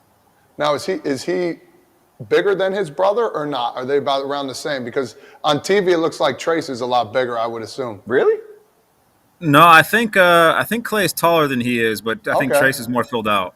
Yeah, that's all right. Then that's where I was going with. He's a little more broader up here and in the upper body, but I wonder if they it's two different sports. You don't really you don't really need that in basketball. Whereas if you did need that, I'm sure it might be a different story. You need to be loosey-goosey with the upper body. Speaking of home runs, did your home run the other year have anything to do with your first hit by pitch in 2023? No. I will definitely go on record and say no for that one. If he was going to hit me, it would not be with a curveball. And, I think, for guys that play baseball, you understand that one. That's if you're going to hit someone, you're going to hit them and make it hurt. You're not just going to hit them with a curveball. They can hurt. Curveballs hurt. A lot of spin. Yeah, but I mean, you can do more damage if you want. So no, I 100% believe that was just an accident. Are you a big analytical guy? Sometimes, yeah. I like that. I feel like you need to have a good blend between analytics and then just baseball, just old school. Okay, I'm more old school, man. But you can't you got to tell him. I know. I was waiting to kind of feel. I thought he was going to go a little more in depth on it to see what kind of analytics. Yeah, but explain to him. He's playing ball. He doesn't know. So here, I'll help to explain here. So because the commissioner's been doing interviews, okay, and one of the interviews he did, he said one of the owners told him that maybe we're going too far with this stuff, right? And he's like, I'll do a few quotes in here. He said he got a call from one of the more senior owners, quote, I don't know what this analytics thing is, but I have 75 guys. What I want to do is I would spend a week in the analytics department. I was going to figure out what the hell these guys do. And then he said the competitive advantage piece. I think there was a point, and this is where there's going to be a good debate here, and that's why I'd love to get your take here, Max. The competitive advantage piece, I think there was a point in time where if your analytics department was more developed than somebody else's, maybe you got that little edge. Right now, everybody's playing that same game. This is what the commissioner said. We're on different sides. We haven't even totally gotten into it yet, but some of us are like, no. Teams have different setups with their analytics department. You've got a big one there. How many employees are there in that analytics department? I don't know the answer to that. I know we have quite a few, but no, I would disagree that not every team is playing the same game. That's for sure. Some teams are definitely, far behind in terms of using analytics, and some teams are way ahead of others.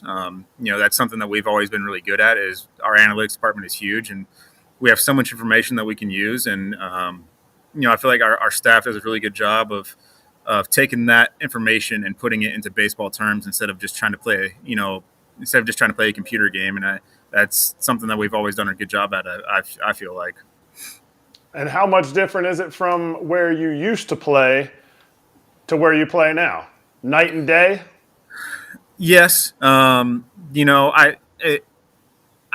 hard for me to go too in depth on it, but I feel like the old team, they're trying to do the same stuff. They're just not doing it with as big a budget. It takes money to be able to talk to people. Come on, Max. No, I mean it's just one of those things where they're using a certain formula and other teams are using the same formula. They're just spending more money on it. That's fair. Now hear me out on this one. So when I used to play, they used to give me these papers and they used to say, listen, here's the percentages, what this guy did 3 weeks ago, what he did 2 weeks ago. Be ready for this and certain counts, certain this. So I would take this paper, I'd say, interesting. What's next? And I would explain to him, I said, listen, that paper's not showing me what he did against me. So I would go and film, old school as hell, watch what he did. So percentage-wise, fastballs, because I want to see how his ball moves. Analytics, they'll tell you how it moves, but at the same time, what does he do to me? I don't want the 2-3 weeks over a span of a year. This is where you need to set up, this blah, blah, blah. I'm the eye test guy, bro. If you're hot, get in there and go, man. The numbers aren't going to show you how good you are. That's just me, right? Yeah, I know. I'm with you on that.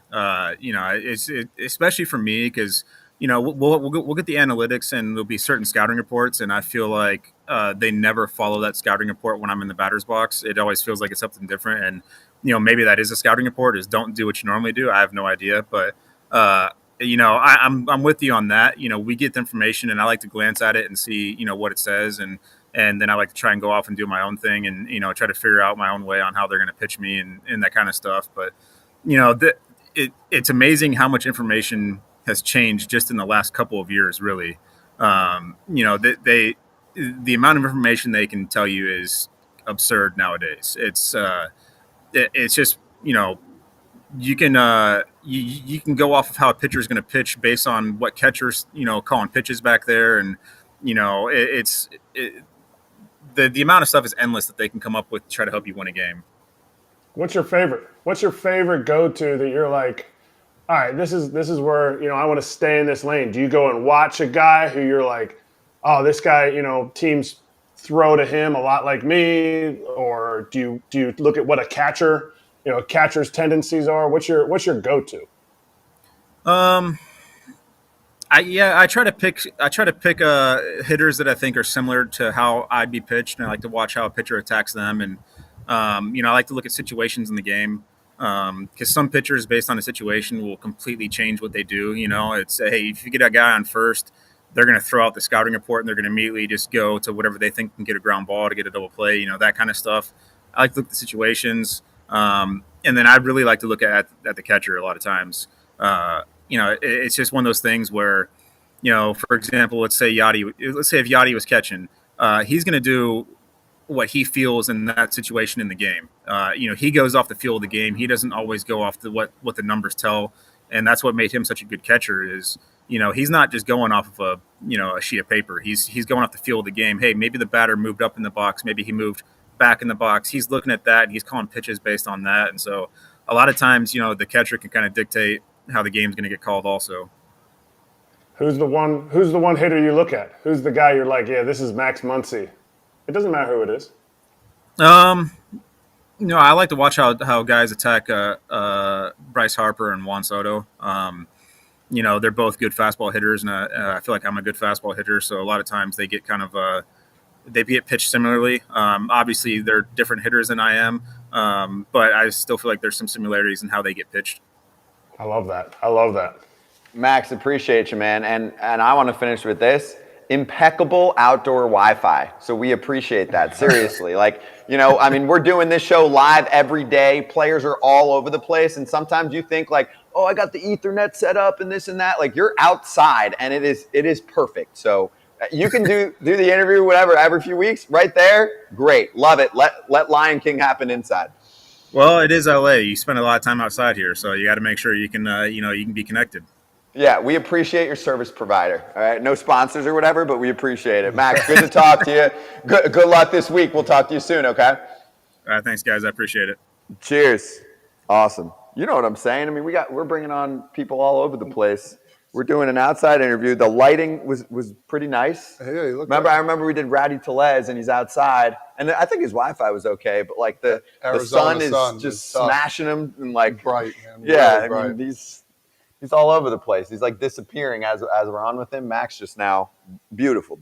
So, Max isn't paying any less than $10,000 a month in that place neither. Like he might be giving 15 to 20 a month for that, whatever it is. If he has an outdoor space, God bless him. Hey, he's living good. He's had some good deals. Yes, he has. He's a good ball player. But it was fascinating to talk to him about the Oakland situation because he was in that org. Yeah.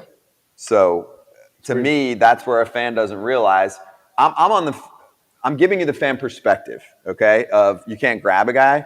What I didn't know is that's the only spot in the bigs where they're in your grill and you're like sharing the hallway like that, the tunnel. Yeah, and both teams come together. I'm trying to think. That's ridiculous, though. Stadium is that it?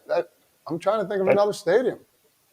That's it. Nobody else, because everyone else has a dugout that's connected to you're right. the clubhouse. You got the tunnel. Some of them, like spring training, you get that kind of stuff, but the emotions aren't running like that. And what he didn't even, if you watch the video, like where you walk through, fans are actually on both sides of you.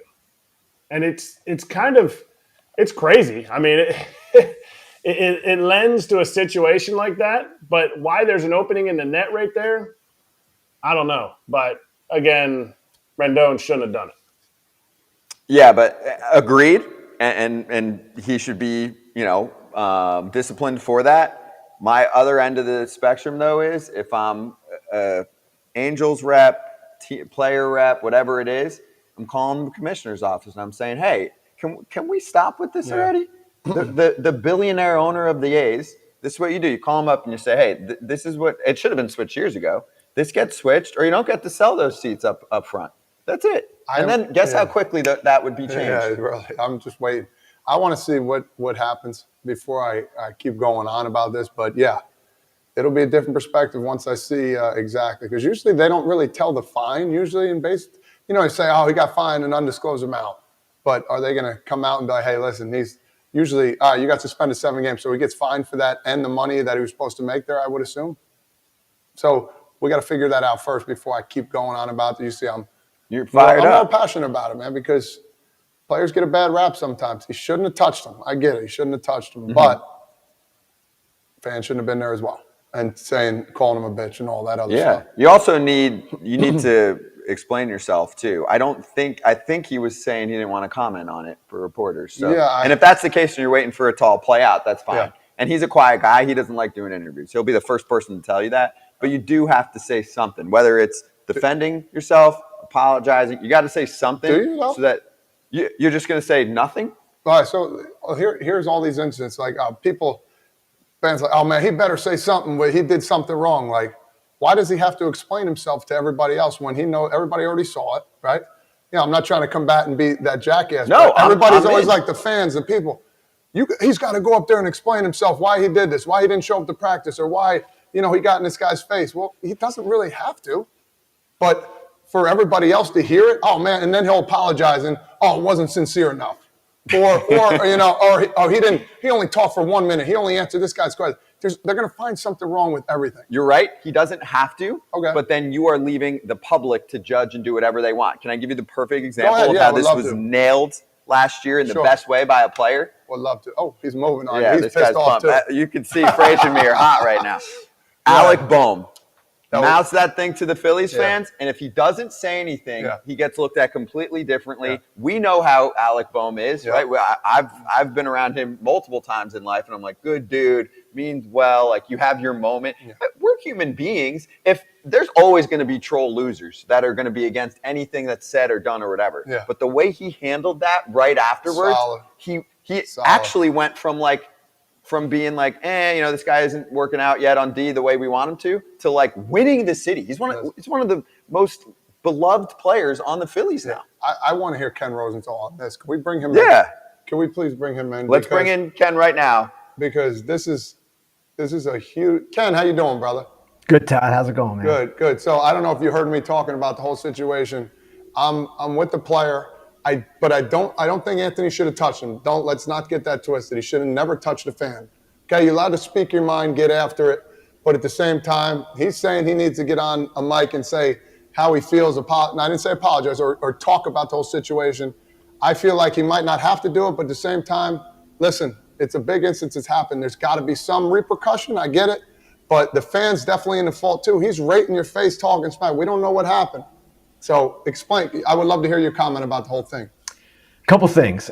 He doesn't have to say anything, Todd. You're absolutely right. But as Scott just pointed out, the way Bohm handled that situation, it diffused it immediately and it turned it around immediately. Now, the difference with Rendon right now is that this matter is under investigation by Major League Baseball, and it is his position, it is the team's position that they're not going to comment while the investigation is ongoing. This is rather common in situations like this. They clam up for the moment and wait until this whole thing is resolved. But once it is resolved, yes, he's probably going to have to comment, and he's probably going to have to apologize because people want to hear it. Now, to the other side of this, and Scott touched on this as well, and you did too, Todd. Fan conduct can be over the top, to say the least. And I've heard things, I've seen things, it's ugly at times. And yet, it's the player's responsibility, and it's part of the deal, unfortunately, for being who you guys are, that to a degree you have to take it. Now, if it's physical, obviously a different story. But this wasn't physical from what we know, from what we can see. This was a guy calling Rendon a name and Rendon taking a swipe at him, and it shouldn't happen. So I'm not down with what Anthony did. I don't think it's excusable. But at the same time, the fan abuse can be an issue, and I've heard players speak about it many times throughout the years, all kinds of players, and in all kinds of situations. That needs to stop, but at the same time, a player cannot physically strike back. That just cannot happen. Have you ever had a situation yourself? Now we know all about your internet trolling, where you got into it a little bit, but like you're right on the field. You're actually closer to the fans than the players are. Have you ever had a situation like this? Not at a ballpark, but certainly on Twitter, I've gotten threats at times. I'm not going to go into specifics. And at one point, I had to tell Fox, and they had to give me security at a specific ballpark. So things do happen. And I always find, guys, it's obviously different from me, but people are nicer in public and when I meet them than they are obviously on Twitter. I guess most players experience that too. You have the occasional knucklehead who might say something and come at you, but they're sitting behind the screen or whatever, and they're protected from any ramifications. So I don't generally get into it with people at the park. If they do say something, it's pretty rare when that happens, but I've certainly had my share on Twitter pretty much every day.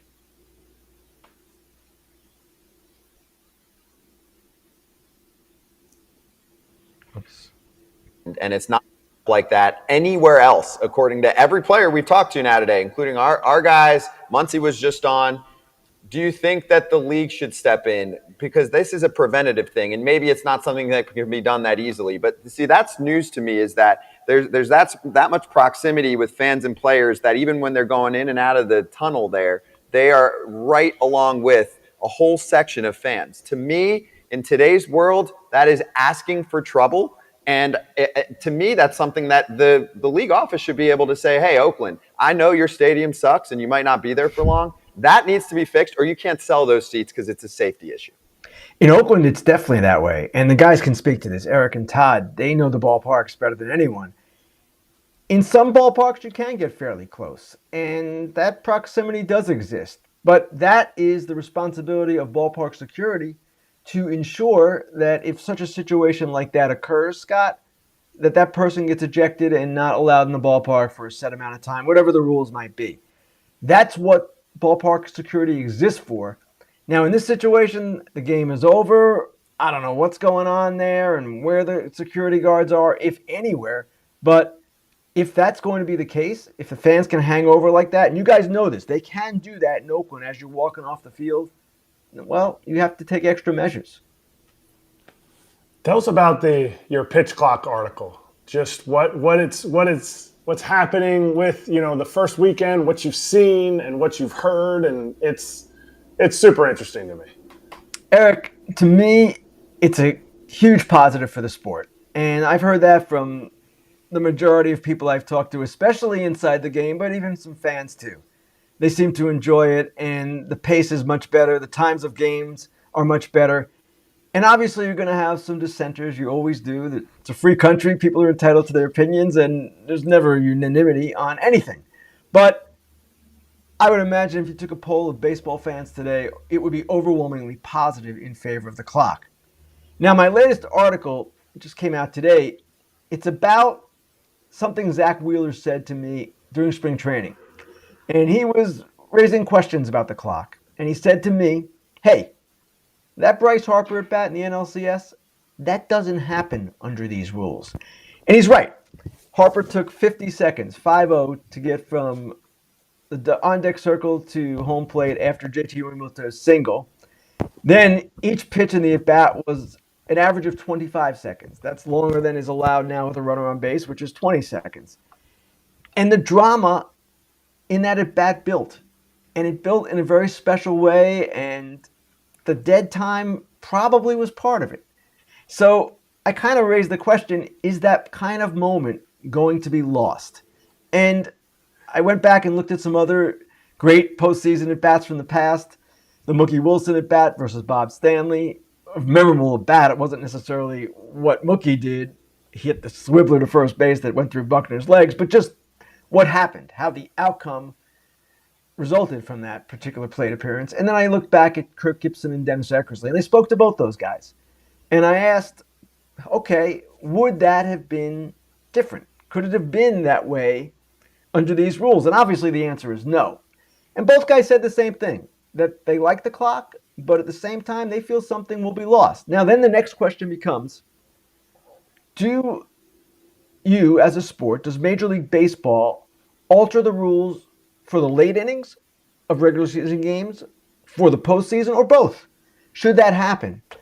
My gut is, guys, that it shouldn't happen, that you're just going to have to live with this, and that's the new age of the baseball world we're living in.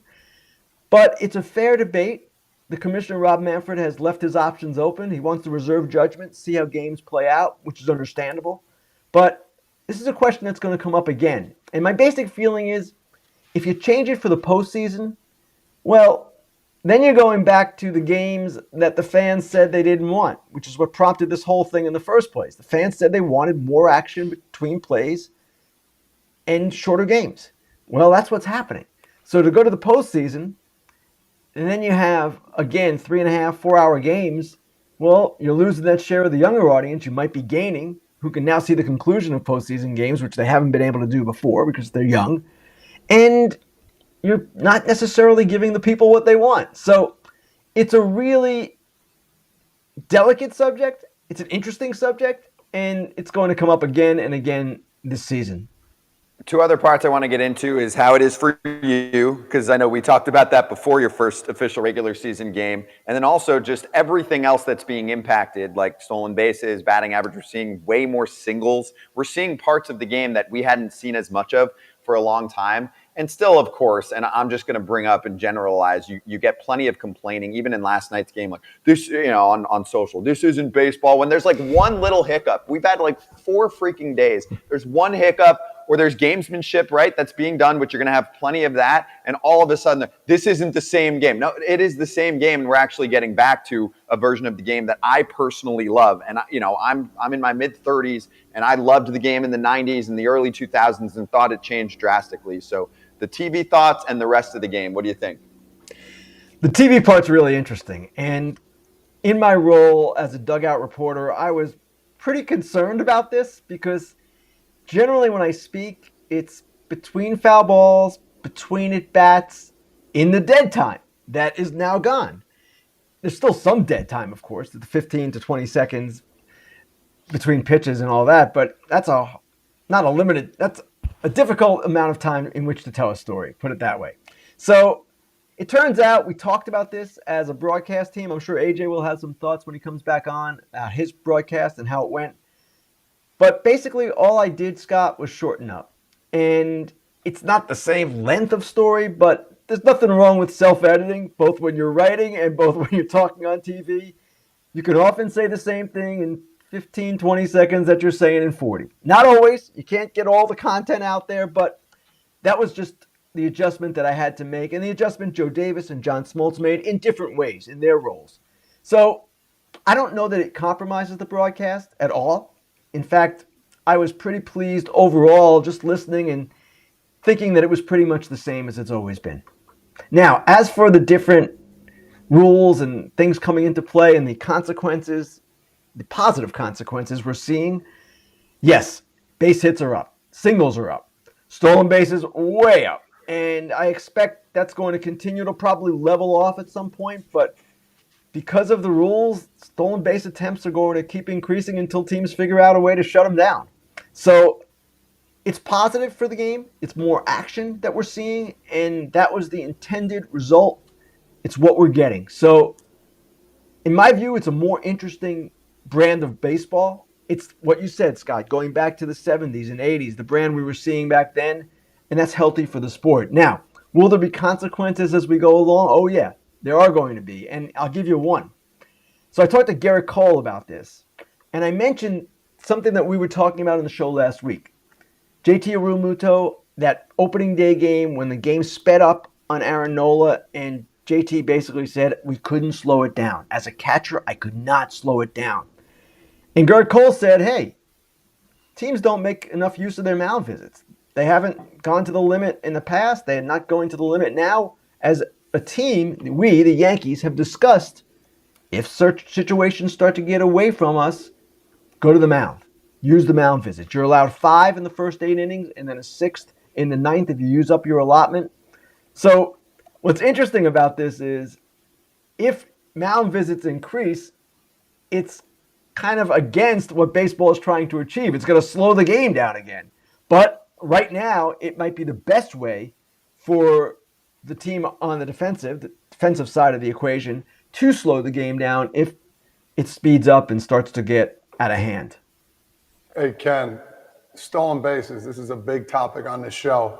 You said, I'm making sure you said stolen. Will they even out? You think stolen bases will? Because I think we're going to see a couple guys that exceed 60, 70 stolen bases this year, in my opinion. Has that changed for you since the start of the year? I mean, example, Anthony Volpe got 3 stolen bases in 3 games. I mean, can you see somebody hit the 100 mark? I mean, that's not crazy to say, right?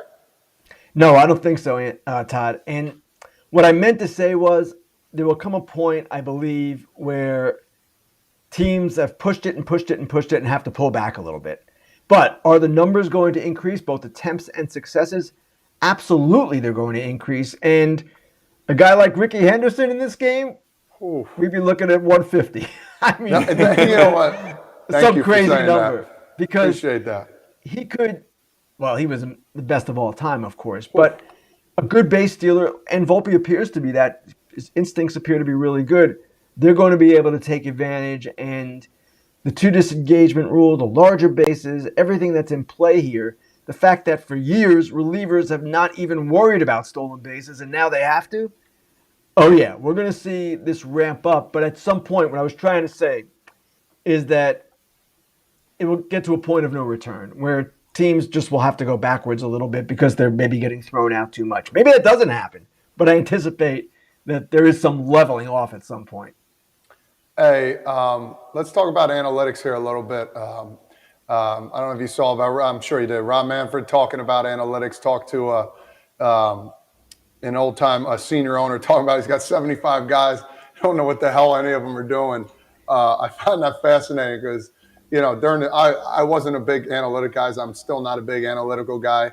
But to hear that from an owner, I mean, I find that fascinating because it was all about analytics for the past some odd years and talking about how guys, you draft a pitcher that some doctors are saying when you draft a pitcher, you're basically drafting somebody who's going to have Tommy John in the near future. So that kind of stuff, it's fascinating. And I don't know how to take it because I've been saying it my whole career that, analytics have some of it is interesting. And most of it is just kind of like whatever. So what's your take on that topic?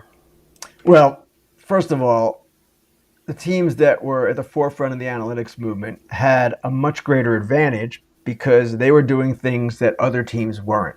And that's the competitive edge that front offices are always looking for, doing something different, something that will distinguish them from the opposition. Early on, Oakland, Tampa Bay, Los Angeles, Dodgers, whichever teams were at the forefront, the Yankees for a time, those teams did have an edge. What that owner was saying is that now everybody's doing the same thing for the most part. Where's the advantage? Why am I doing this? What's my gain? It's a fair question. Now, for the commissioner to sort of turn on analytics is a little bit ironic, considering that a lot of the general managers, at least a handful of the general managers who were part of this movement, came out of his office. His office didn't seem to mind when the starting pitching was being devalued and devalued in a financial way, and the way the game was going, they seemed to like it. Now, because it's essentially wrecked the sport, right? The aesthetic value of the sport, things are turning back around. And I'll give Manfred credit for seeing that was happening and pointing Theo Epstein to the position he has and effectively changing the way the game is played because it needed to be changed. But he's kind of finding religion a little bit late on this, and that said, we're getting to the right place. But Todd, I will say this also. people who think, oh, analytics are going away, we're going back. No. Analytics are going to be here. They're always going to be here. The question is, as always, how do you balance the information, the objective information, with the subjective eye tests that also come into play on certain situations? That is the trick of this whole thing. And the best teams blend both. It's always been the lip service we've heard. Oh, we don't just use analytics. No, some teams were way deep and are way deep. And that, to me, is what is coming back a little bit. The idea that you can't just rely on the analytics. They're a tool and a very valuable tool, but you've got to use other things as well. Makeup counts. All of these things count. Here's the part, Ken, where I think we've had healthy debate with Frage, and I think Kratz is mostly on my side. And I've never worked for a team, but I've been around the game a ton and know plenty of front office people. The part that got me was the commissioner saying the competitive advantage piece. I think there was a point in time where if your analytics department was more developed than somebody else's, maybe you got that little edge. Right now, everybody's playing that same game. First of all, there was not a little edge. There was a massive edge. And I can bring up thousands of examples. Let's just bring up like Justin Verlander going from the Tigers to the Astros back in the day. And that's like cameras, tech, investing in that. We had Max Muncy on just before. They spend a ton of money on that too. So I disagree with that point. It wasn't a little edge, it was massive. And I disagree. I think there's still an edge. Maybe it's not as big and teams have caught up and gotten better, but I still think I talk to plenty of players that go, oh my gosh, night and day. I went from this team to this team. They are doing things completely differently and much better. That is true. And that edge does exist. Tampa Bay is a great example. Players go to Tampa Bay. Players go to the Dodgers. And they learn things about themselves that maybe they didn't know before. They do things differently. What Manfred was saying and what that owner was saying is that that edge is diminished as each team ramps up its analytics and does it in that way. Now, the real key here is how you communicate the analytics and how you get the buy-in from the players.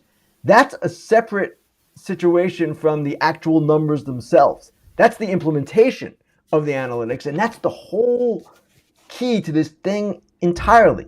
Because the teams that cannot communicate it effectively cannot get that to their players and get their players understanding and involved, it doesn't work. But the teams that can, those are the teams that are able to make a difference. And look at the Dodgers. They do it year after year. They bring up young guys in their system that they know can play a certain way because that's how they've been taught. And it's like anything else. You get that kind of buy-in, you get that kind of synthesis in your organization, then you're ahead. Hey, Ken, lastly, let's clap it up. Yeah, Ken. New show. Let's go, Let's go, baby. Fair territory. Let's go. Launching today. We're excited about it. It'll be up on YouTube today and all over the place, social, podcast, etc. So congratulations on that. I'm personally incredibly excited. As you know, I've listened to all of your work for years, no matter where you're doing it, including plenty at the Athletics. So congrats. Are you excited? I'm really excited, and I'm getting a lot of help from you and from Mark and from our producers, Jeremy Meyer and Claudia Olson, and it's a blast.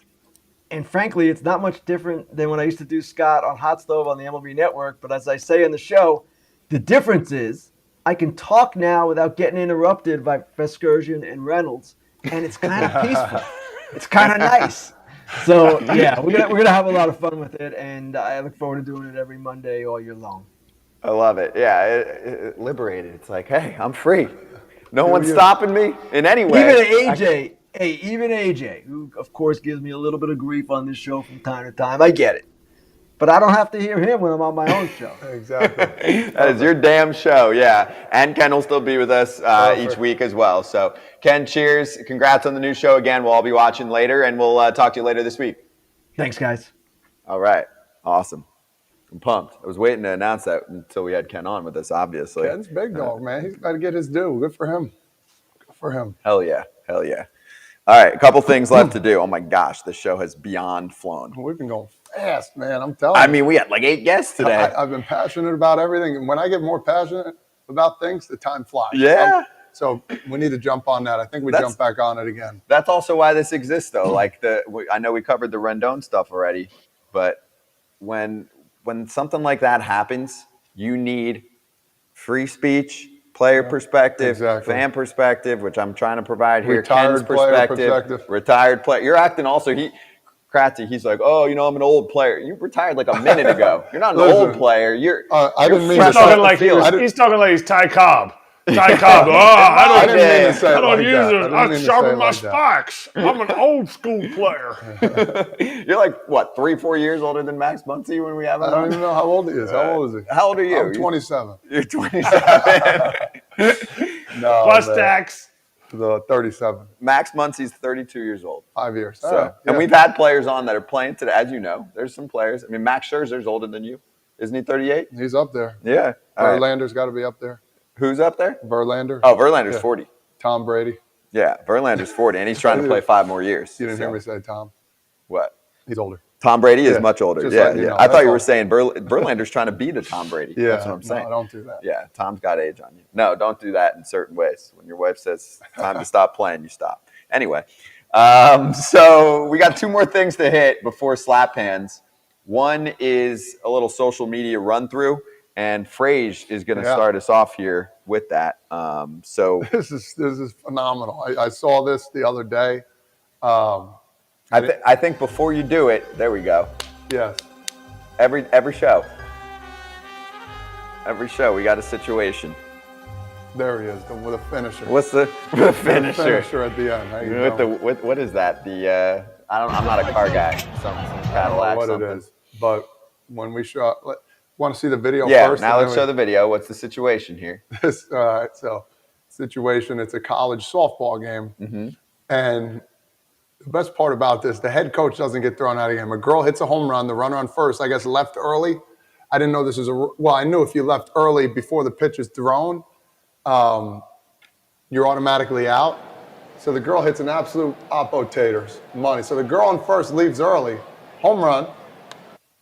She rounds the bases and everything, and then the ump at first base, I guess, puts up the signs. So that's the ump at home. We don't see exactly. See the third base coach. He's going to go absolutely berserk.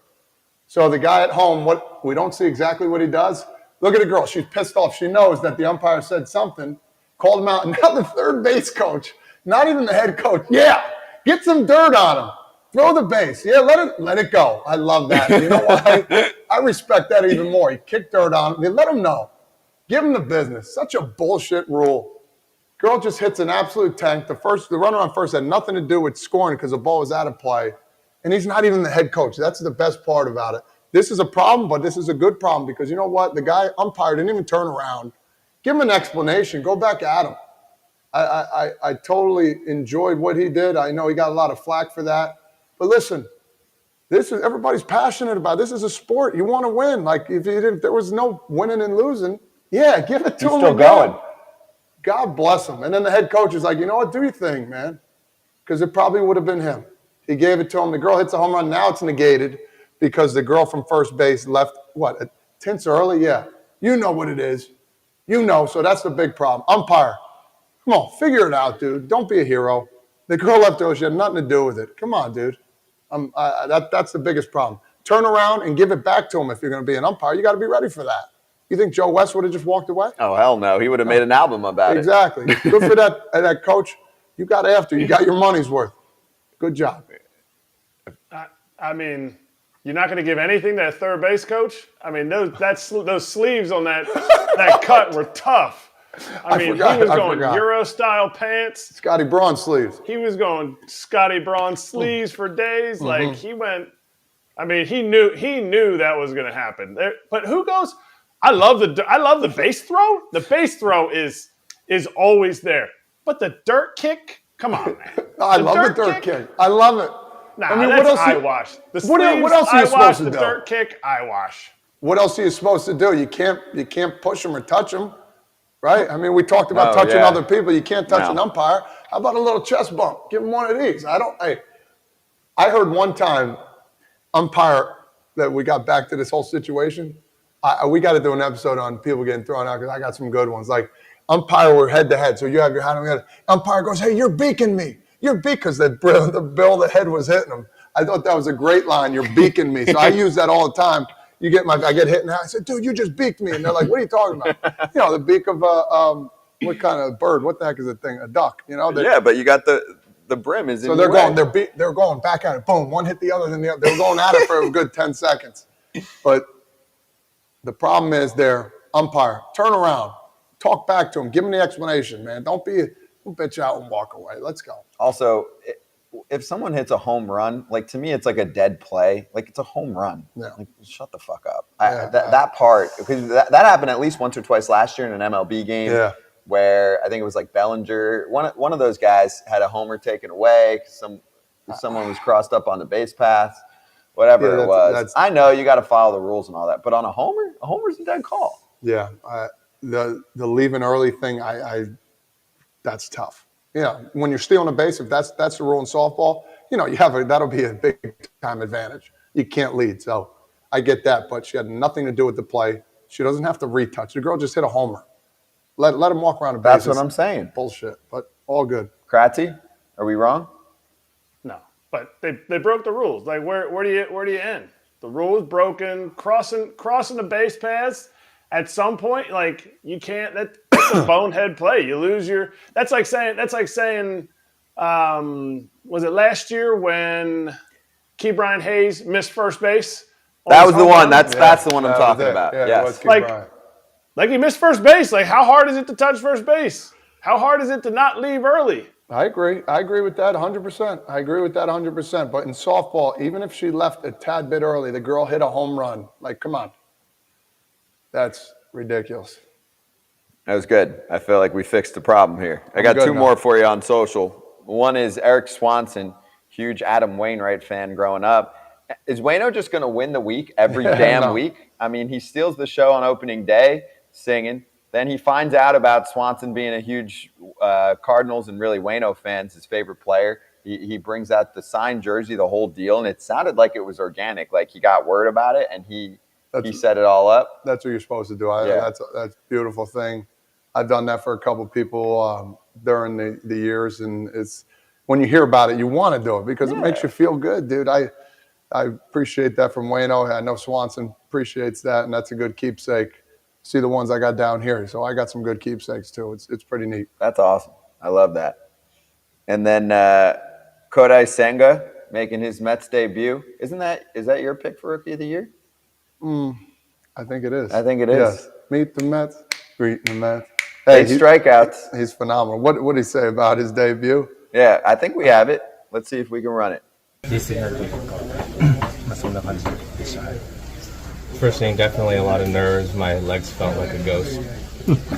And I think once I got into that little bit of a pinch, I started to sit down and calm myself down a little bit. Wait, I'm sitting here because I'm not calling games this year. I had play-by-play. So Senga knew what he said, knew there's going to be a couple seconds till you actually know what he said because the translator's there. Kratzy, did you catch this? Looked up at the sky like, here comes my joke. Let me see if I get a little love on this. He was nailed it. Yes.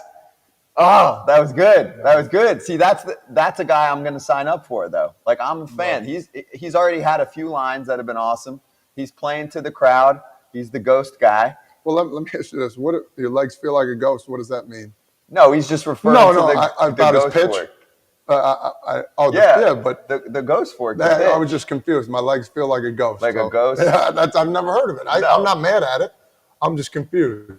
He's cracking. What do ghost legs feel? Their ghosts don't have legs? He's cracking. No, it doesn't make a lot of sense, but it's playing to the crowd. Hey, listen, you know what I'm saying? Listen, it's going to catch on. There's going to be a shirt probably made about it. Yep. It happens. I've been a part of that too. Listen, you say some funny things, shit happens, and it just rolls with it. And like I remember there was one other maybe 4 or 5 days ago, they're asking him about his first start, Kratzy, and they were like, are people going to watch at home? Like it's going to be 2 a.m. or whatever time it was going to be, late in the middle of the night. And he's like, yeah, I'm going to call each one of them up one by one, family and friends, right before my start. I'm like, that's just good shit. This guy's good. He knows what's up. He's in New York. He's playing to the crowd. So I'm an instant fan of the Kodai Senga soundbite already. Yeah. I think sometimes Japanese players get this like rep, like, oh, they're going to be so one certain way, and he's already shown his, he's got some good sarcasm. He's got some, he wants to have jokes. I think it was who came last year, Seiya Suzuki.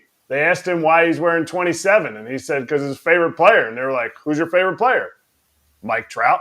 I think Mike Trout's probably like a year older than Seiya. I think there's personalities in there that I think we need to flesh out. I remember with after watching this interview, I was asking Masahiro Tanaka.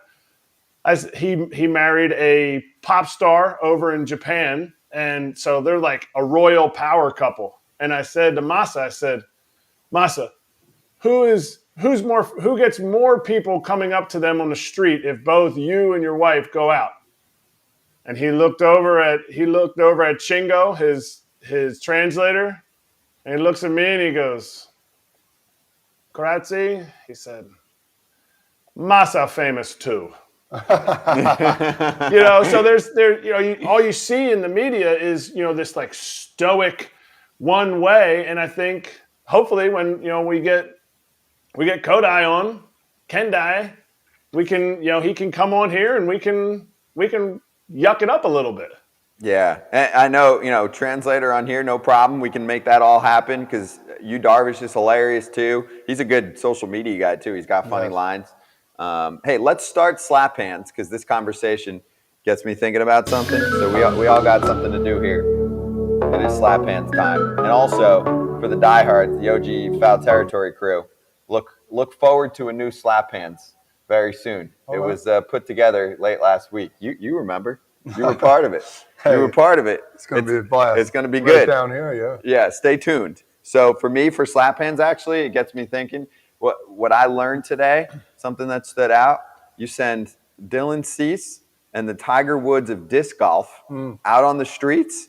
Tiger Woods of disc golf is winning the name game, celebrity drop name game, whatever you want to call it. He's getting more people coming up to him. You can really call it the Trout National as well. So get it? The Trout. Cease National. No. Oh, his is Trout National. You're saying because of the Trout koi has pond? a Trout National coming, and now, because you got the koi. Call it the Koi National. Yeah, but he's also got a disc golf course Phenomenal. that he's building. But I just thought it was funny that the Tiger Woods of disc golf is getting more looks than Dylan Cease, I agree. who was like a shade off of. He's what, top 5 pitcher in the sport right now? He would have to be, in my opinion, too. So, which means, Kratzy, we got work to do as a sport. Absolutely. Yeah. Absolutely. That's why we're here.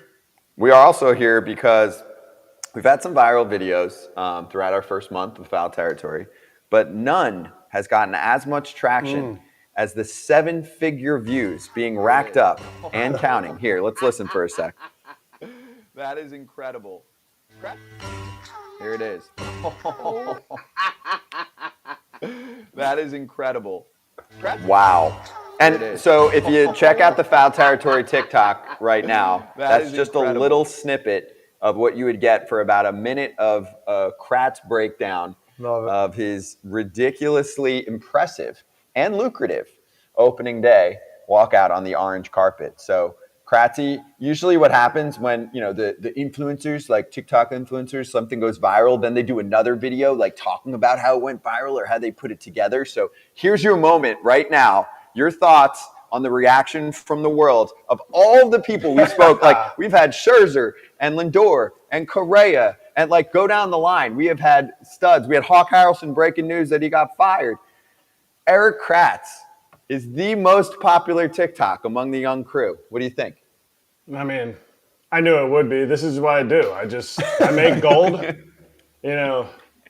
It's what happens. I'm an absolute TikTok legend. TikTok actually approached me about not getting an account so that I wouldn't break their algorithm because they can't figure out how a guy like me can just make people go crazy on TikTok. It's just the burden that I live with in life. Is it the eyes? Is it the delivery? It's the face. It's the face. That's it. The whole. You know what they say about people who fall? You can always tell how old you are when you fall, because if you're too old and you fall, people are going to be like, oh no, is he okay? But if you're young and you fall, everyone's like, ah. So if you fall and they look at you, you're right. There's a loud laugh. Just check it out. It's so funny. That's good. It was a And great video. This might be the only time you hear this in life, but you got a face for TikTok. Clearly, you got a face for TikTok, man. Sell it. Perfect. The kids have to be pumped about it too, no? Oh, they're definitely juiced about it. Their dad's a celebrity. Who cares about my 13 years in the minor leagues? Right? Oh, They're like, that's funny. TikTok, yeah, Dad, you've made it. I love it. I love it. All right, well, a good one there. What'd you learn? Anything good? For me, analytics, man. That's I'm back on the analytical train. We'll see more about it. Yeah, analytics. That's all. We'll get to it with AJ later this week too. We have you Wednesday and Friday. I'll do my Yeah, buddy. military base and then Kratz hats, and then we're done. Naval Air Station Jacksonville, a large naval air station located approximately 8 miles south of the Central Business District in Jacksonville, Thank you. Florida. We appreciate you. Kratz hats, time to take over. Flip it around for us. What do you got? Oh, baby. Let me see. Remember when they came? You know this one, Todd? I think I do. They are. Oh man, the AAA for the Pirates. Are they the Indians? Yep. Indianapolis Indians. Indianapolis. I couldn't Yep. remember the town. Darn it. Indianapolis Indians. Oh yeah, Indy. Is that the regular or the alternate? This is the BP hat. This is the BP Nice. hat. The regular hat was black, but this is when they used to make the BP hats where they had the I always call them the underwear line. You know, it's like flexible. It's like I like that because I got a big head. I like the looseness. it's like the stretchy underwear band, but you got it on your head here. Yeah, no, it's definitely the go-to. Indianapolis, sneaky town, big league town. Hey, before we go, opening day, Tom Reese Little League today. I got my opening day roster set. It's going to be a battle today. Blake, we are the Rutgers Knights, and we are playing the pliable Rattlers. No today. freaking Yeah, way. we are playing Oh the my pliable gosh, Rattlers, that yeah. is so good. So be ready. Let's go, baby. Let's get it after. I got them on the bump today. So Oh, we'll see yeah. how it goes. We might have to get a little pliable sponsorship on the show. Then. Yeah, listen, I know the owner. They're, We'll they're talk. throwing money left and right. Let's go. Yeah, I'm ordering some after this. That is good.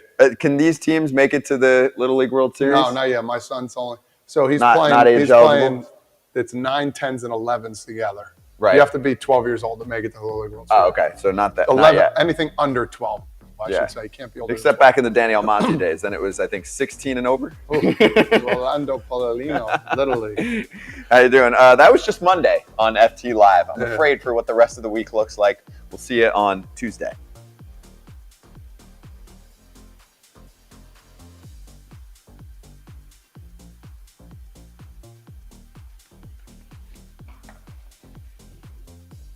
Oh.